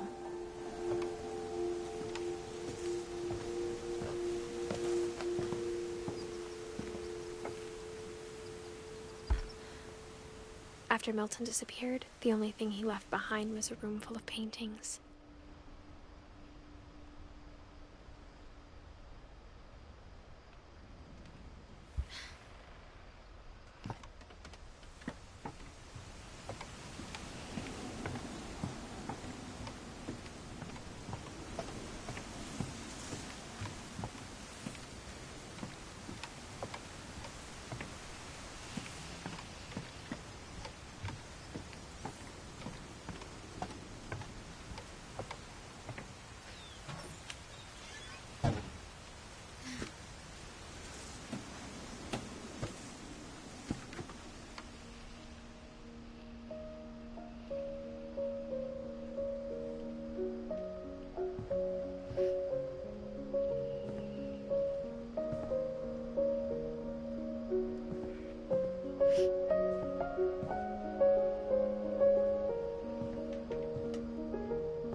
I think Edie was happy to finally have another painter in the family.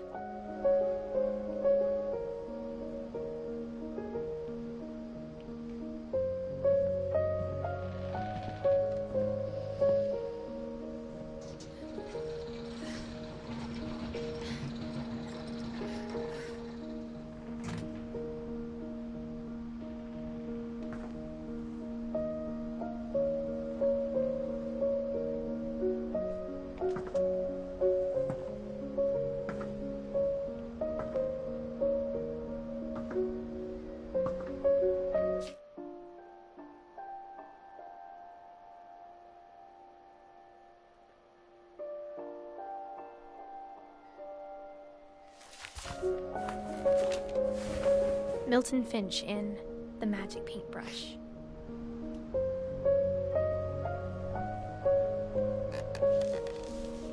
Oh, okay.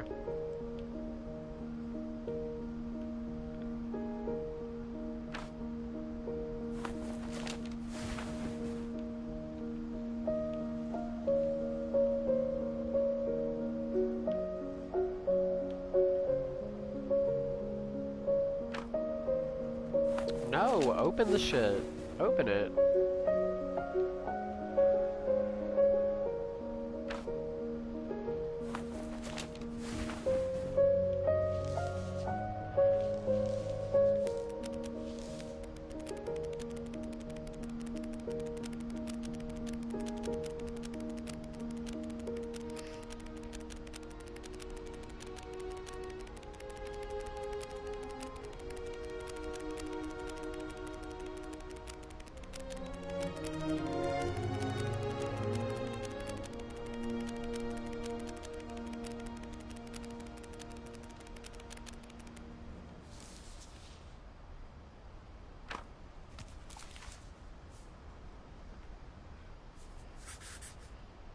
I was 4 when Milton disappeared.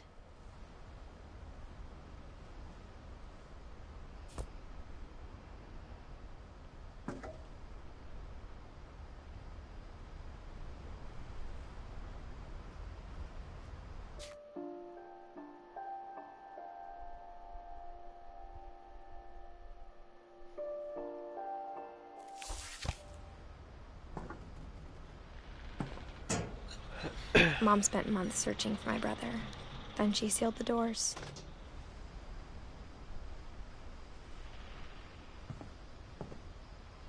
Whatever Milton had found in the house, Mom didn't want it getting out.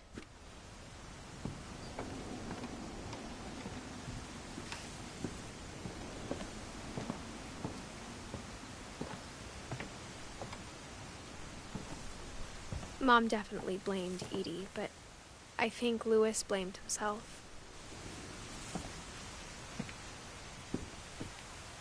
After he graduated, he just spent more and more time in his room, until Mom got him a job at the cannery.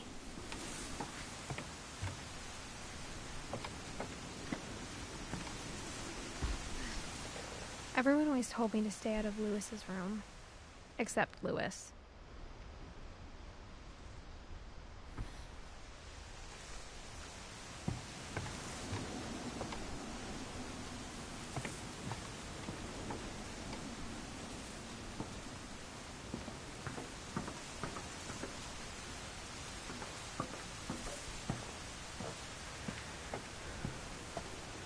Bruh. I really don't know if I'm ready to finish this game. Like, it actually hit me a little bit harder than I expected it to.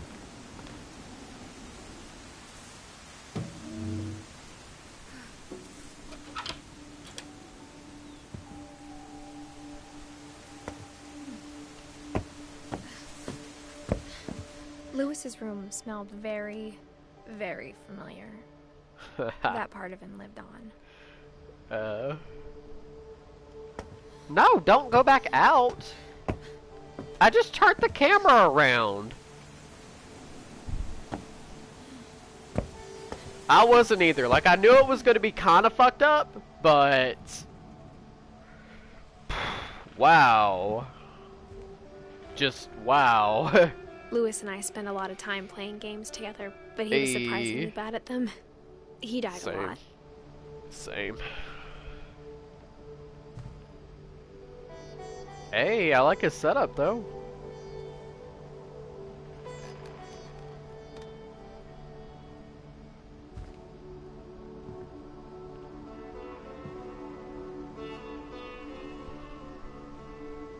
He's a hardcore gamer. Look at this man.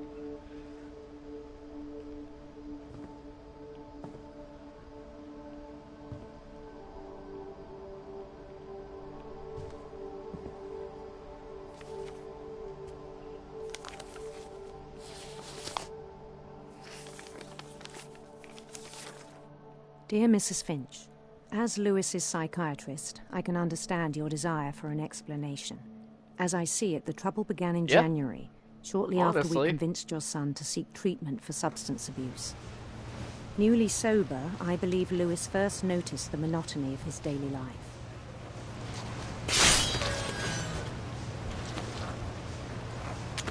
He kept working at the cannery. But he withdrew part of himself. In our sessions, I saw the same behavior.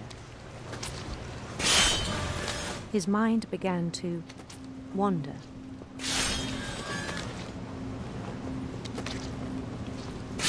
I asked him to describe it.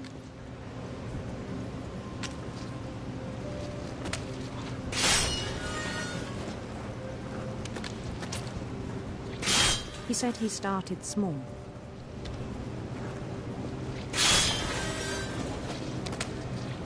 Imagining a labyrinth.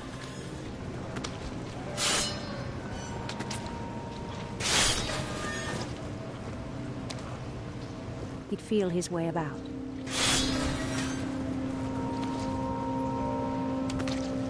Then something moved.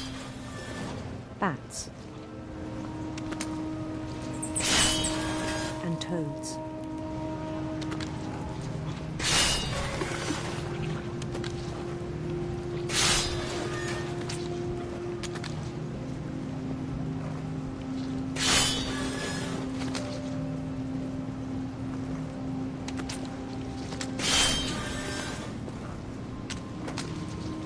Things that have not names.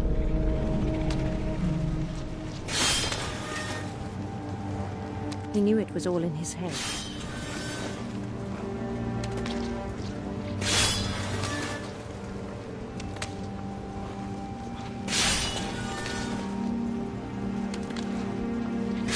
He took it very seriously.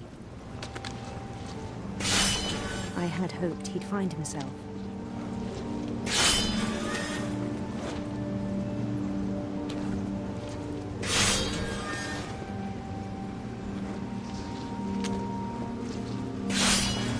But he found something more. I worried about him then. Daydreaming at the cannery.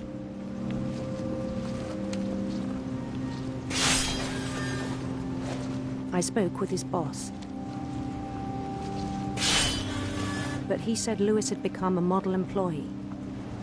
Methodical, tireless, focused. Like a whole new Lewis. So I let him go on.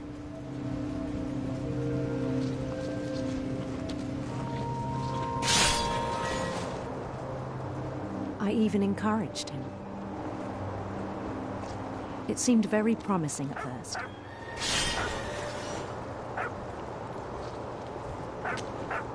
He told me he'd made a new friend.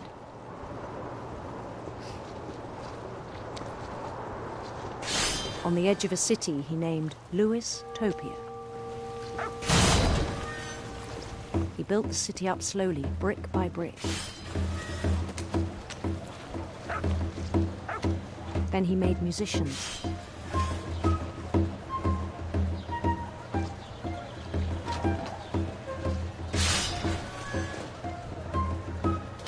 And songs for them to play.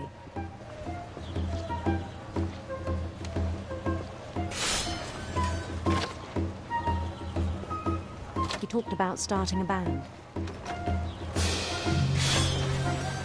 And he was always humming something. Every day his imagination grew stronger.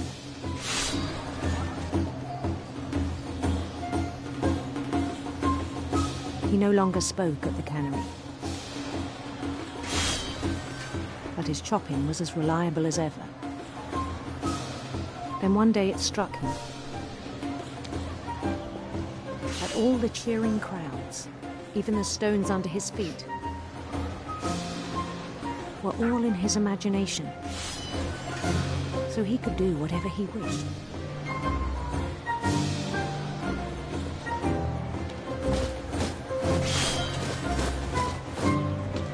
He held an election for mayor. And he won. They begged him to stay, but his mind was already wandering. It became a game for him.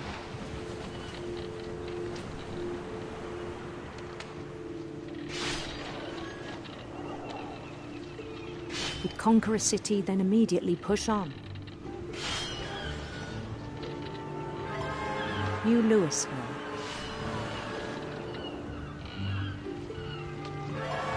St. Louis. He started drifting away from our reality.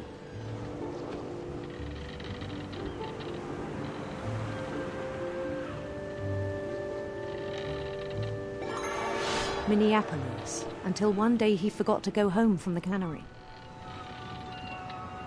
Even as his mother pleaded with him, part of Louis kept sailing on.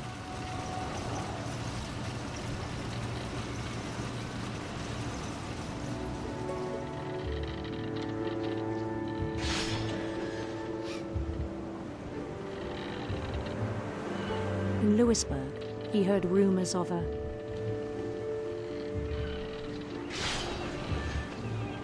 handsome queen.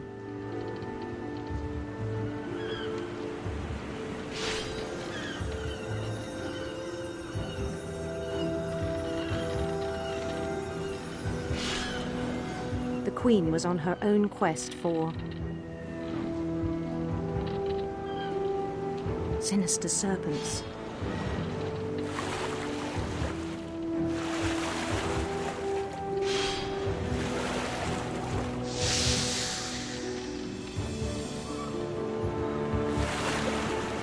He followed the sound of her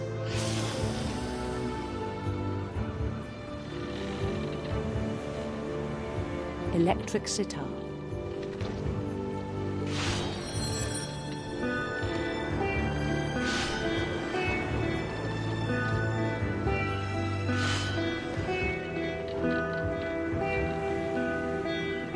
His chase led him to a golden palace east of the sun and west of the moon.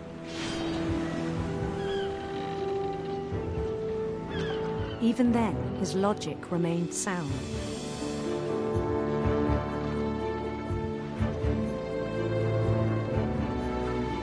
This is starting to scare me just a little bit. In his imagination.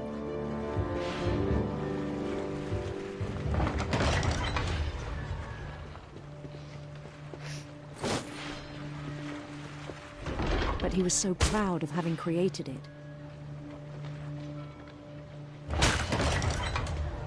In his own eyes, he'd become something greater than a king.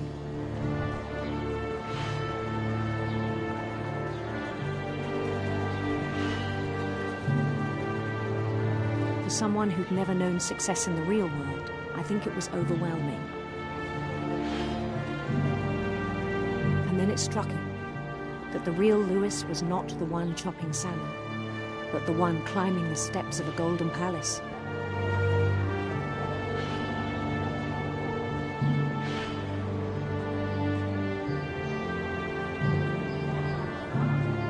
My imagination is as real as my body, he told me.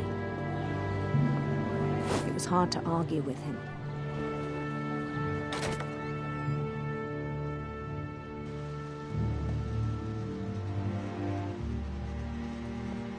I was about to say, I'm getting really scared of where this is going. I feel like he's gonna chop his hand off.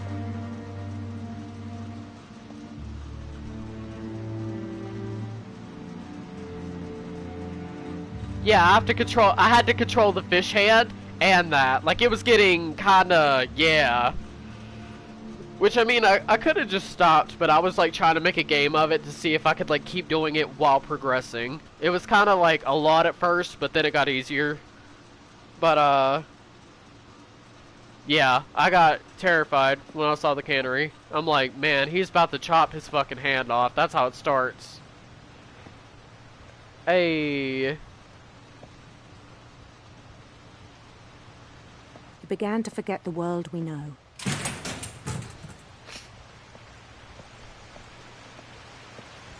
Thanks. I think it pained him to remember Louis, the cannery worker.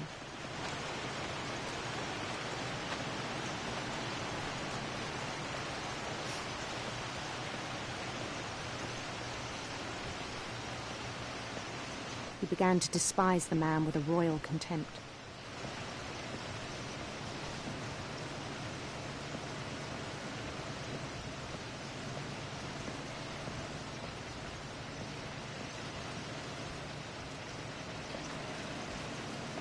I still thought I could save him. Even after he said he was being crowned king over all the lands of wonder. The palace would be packed with his companions.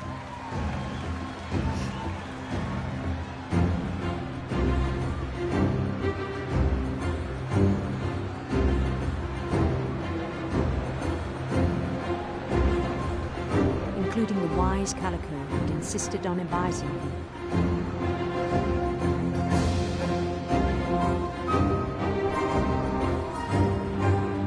See, there it is, Molly.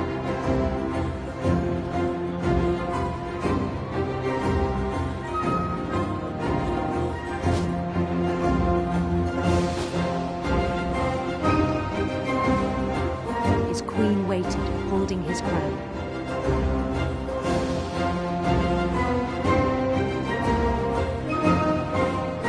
There was only one thing left to do.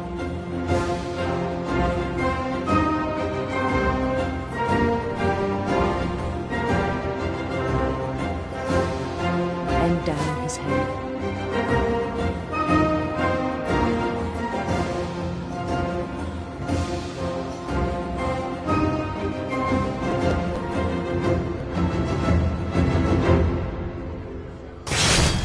And the rest I think you know. Mrs. Finch, your son was a kind man who will be missed by all of us who knew him.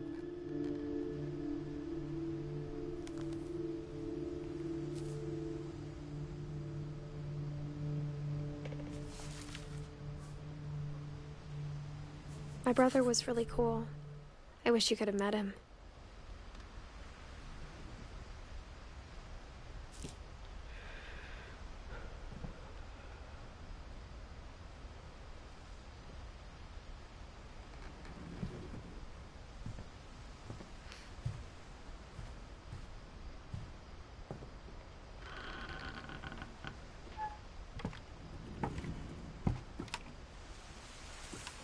On the way back from Lewis's funeral, my mom told me to start packing. She waited until the day before we left to tell Edie.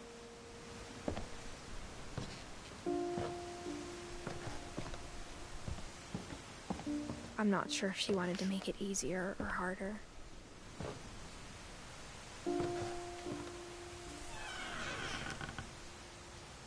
I wish we'd stayed.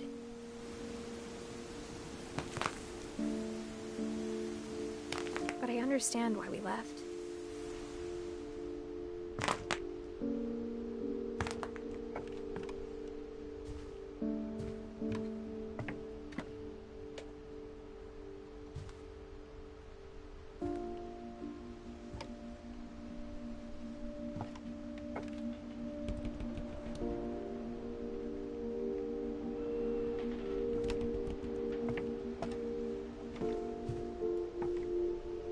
My mom ended up leaving everything behind.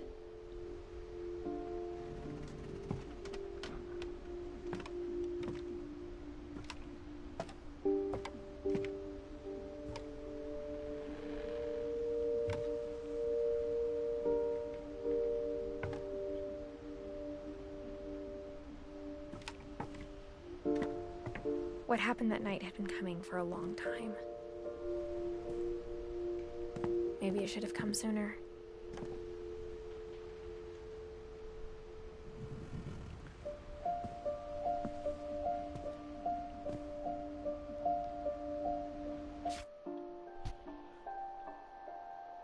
I'm scared I'm missing these stories, though. I don't want to miss anything.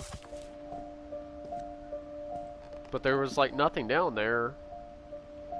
Same thing with, Edie.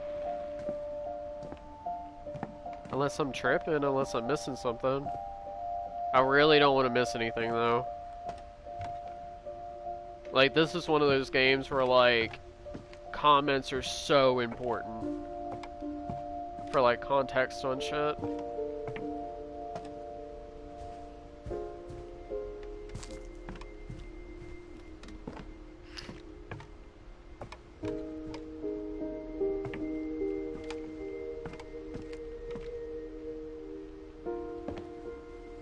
Okay, I'll go up the stairs.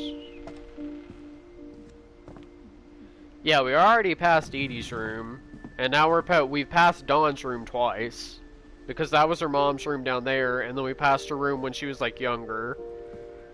So like we passed their room her room like twice. One way or another. All that's left now is to tell you about that last night.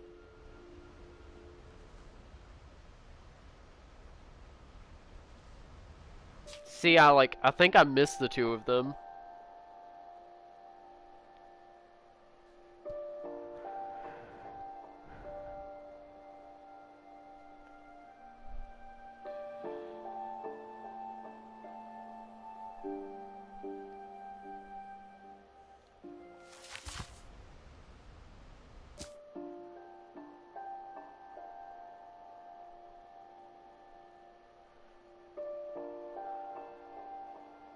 Well, Edie died in 2010 and the mom died in 2016. So if she's telling us about the last night, then Edie probably died like not long after Lewis. So this might actually wrap that up. I just don't know about Dawn. Dawn's going to be the last one and I just don't know. And I don't want to...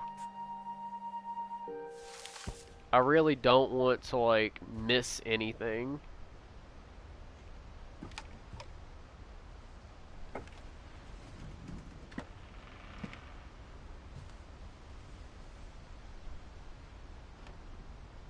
Alright, cool.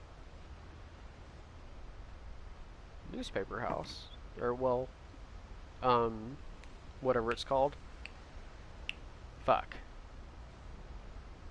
I forget what it's called. But the, paper mache. I think. Yeah.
Did I miss it though? Like, did I miss them?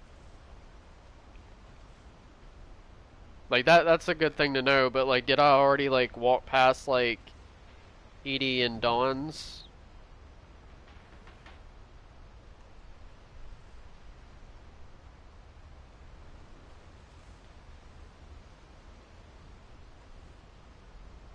Okay. I just really don't want to miss it.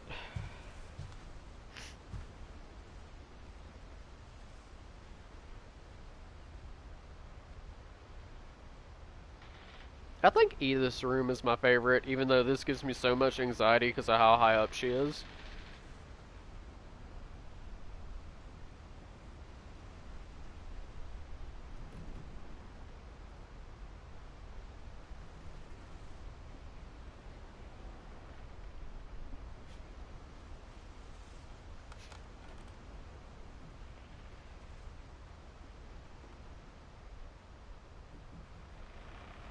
Because I don't want to look it up just in case I get spoiled or anything.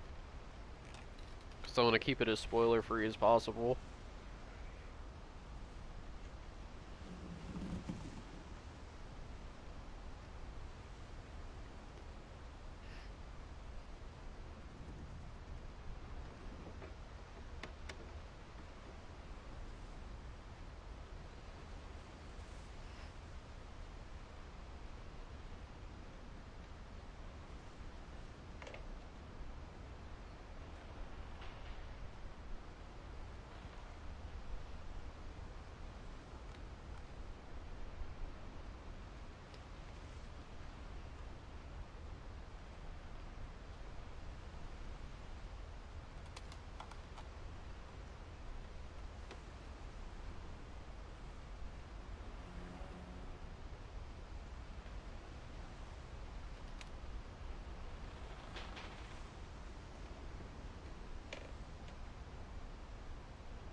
Okay, Dawn and Edie both are in this room. Okay.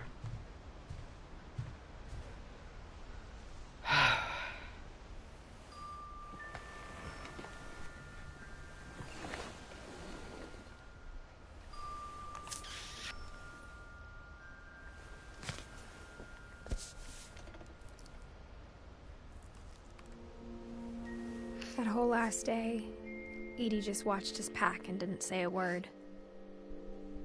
Until supper, when she raised her glass and said, "To our final night together, and all our final nights apart." Grandma, you know what I said about alcohol. Some of your medications are very Edith, specific. I left a present for you in the hallway. Why don't you go open it? The grown-ups have to argue now. I'm sorry, you're right. We're all leaving tomorrow. Let's just enjoy our last... I'm not leaving. Edith, you're excused.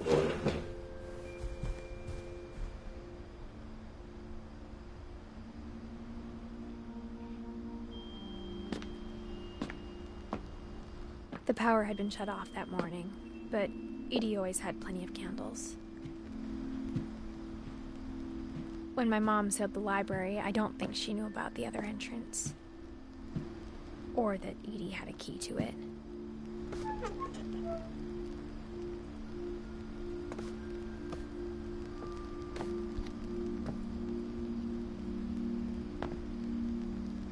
That thing you're afraid of isn't going to end when you leave the house.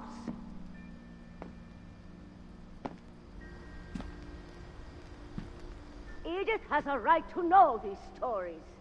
My children are dead because of your stories! I think it's best if Edith and I leave tonight.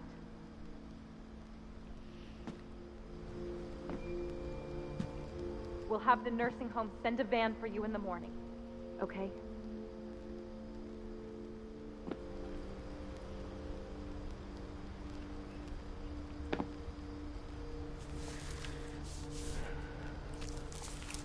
Dear Edith, there's so many stories I wish I could tell you, but there's only time for one. This is about what happened on the night you were born. That night, the tide went way, way out. It was the first and last time I ever saw the old house aground. There'd been an earthquake out in the middle of the ocean. They called it the lowest tide in 1,000 years. God, it smelled awful. You know, I've seen that house every day of my life.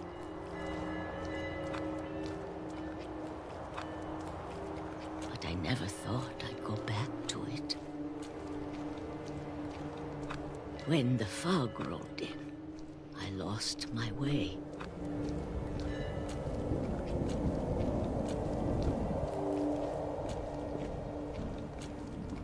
I got turned around.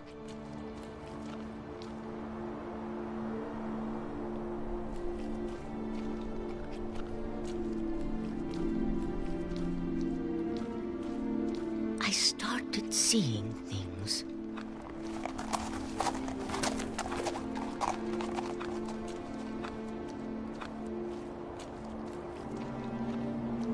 Things I'd forgotten had ever existed.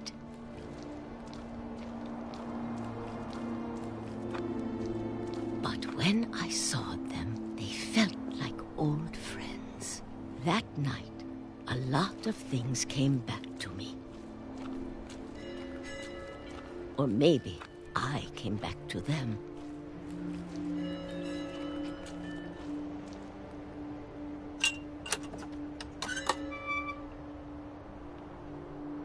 Things I can't explain, but that I need you to try and... Edith! What are you doing in here? It's mine. Edith! Mom, you're gonna rip it! Let go! I kicked and screamed, but Mom dragged me to the car. I never saw Great-Grandma Edie again. The next morning, the van came to pick her up, but she was already gone. After that, we moved around a lot.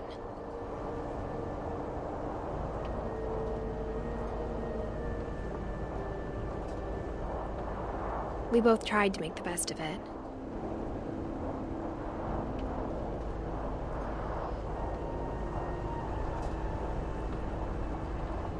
A few years went by.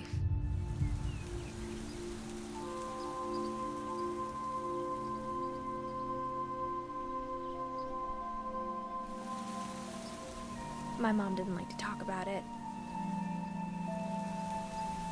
But she started getting sick a lot.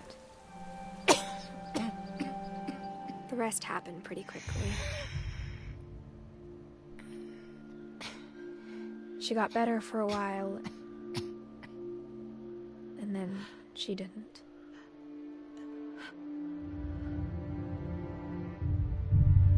And then I was alone.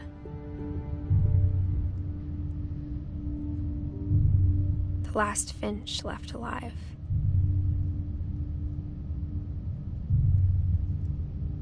Until I found out about you. I'm still not sure what to tell you about all this. If we lived forever, maybe we'd have time to understand things. But as it is, I think the best we can do is try to open our eyes. And appreciate how strange and brief all of this is. This journal was supposed to be for you. But now I hope you'll never see it. I just want to meet you. And tell you all these stories myself. But I guess if you're reading this now, things didn't work out that way.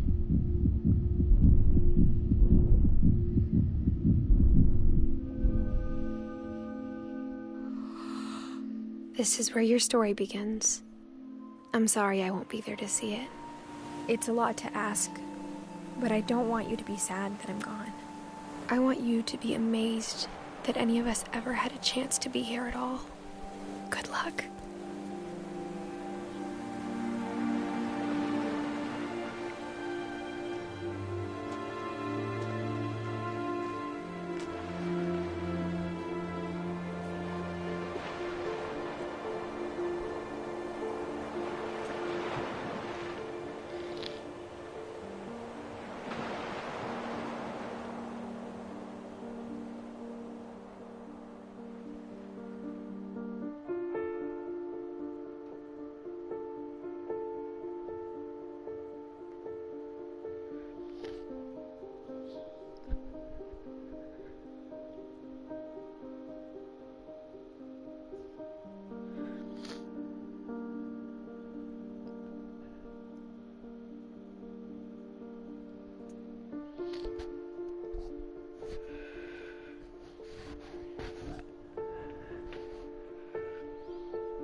See, I knew she was gonna die. I knew it. The whole fucking tone in like the middle just, yeah, it shifted to that immediately.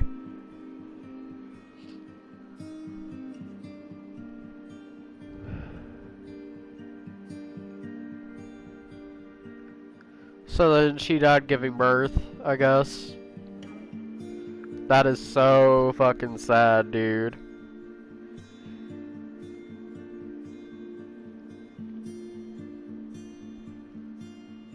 This was a really good game. I didn't think I'd like it at first because, like, I'd looked up some stuff on it and I knew you just had to, like, walk around or whatever and not really, like, do too much, but wow. This was a really good game.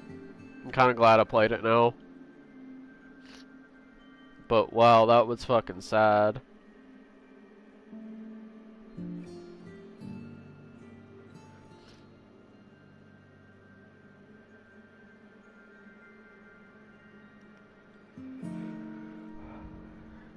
Which, I mean, the moment the grandma and the mom started fighting, that, like, really got me, just because, like, I've had, like, family, like, fighting and stuff like that, so that was already kind of getting me.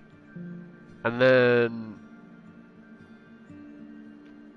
with the whole, like, leaving, because, like, I've also had something similar to that happen. So, like, that was really kind of getting me.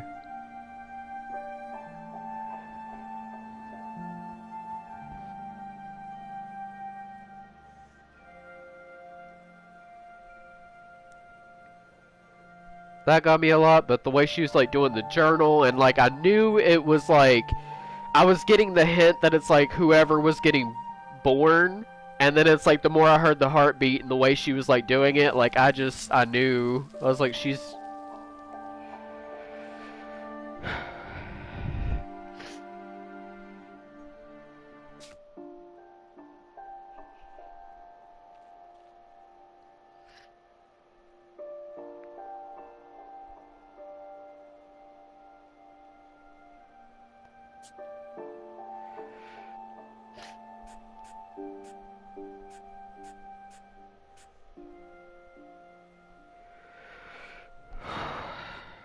That was really good. I liked that game a lot. I didn't think I'd like it as much as I did, but, like, yeah, I really liked it. I got really attached to these characters, like, pretty easily, too.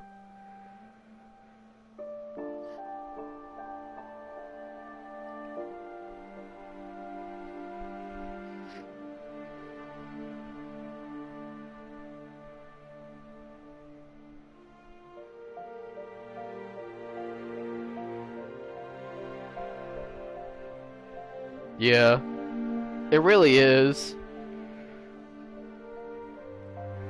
Like, it doesn't do anything over the top, it just really just goes with it. Like, I mean, it just does, like... I don't know, just that kind of stuff, like, stuff that, like... It's more realistic. I think that's what I'm trying to say. Like, it's actually realistic. It's not doing anything over the top. Like, it knows what it's about and it does that. And, like, I can really appreciate that. Like, each character, like, knew specifically what they were about. Like, nobody was, like, over the top or anything. And, like, the way they were written, like, really brought the characters to life. Like, nobody here was unbelievable. And like I said, I got attached to, like, every single one of these characters.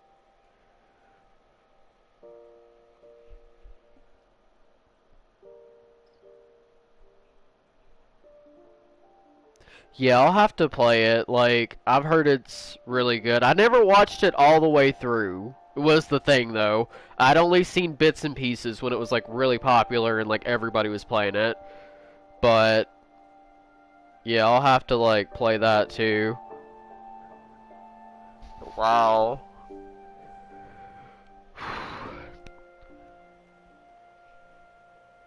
That really got me.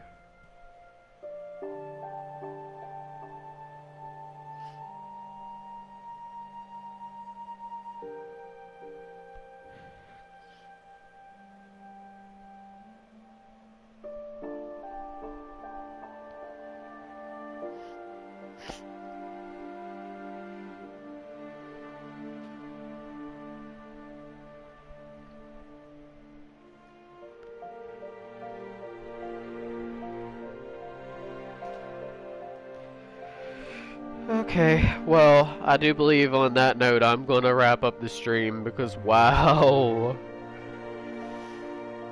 I'm still like a little bit taken aback from all that, but yeah, I think I'll go ahead and end it there. I might try and stream some like Dead by Daylight later. Like I've been kind of in the mood for it, to be honest. But yeah, hope everybody had fun with the stream. I noticed I had some traffic in and out, so I hope like whatever you saw, you were happy, you know, had fun. I had fun. Hope to see you in the next stream, and later. Hell yeah, we can get mad. Would you mind streaming with me?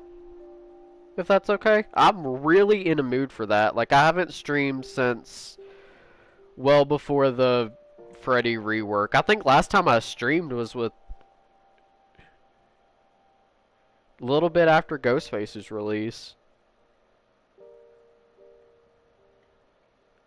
Alright, cool. Well, I'll see y'all later.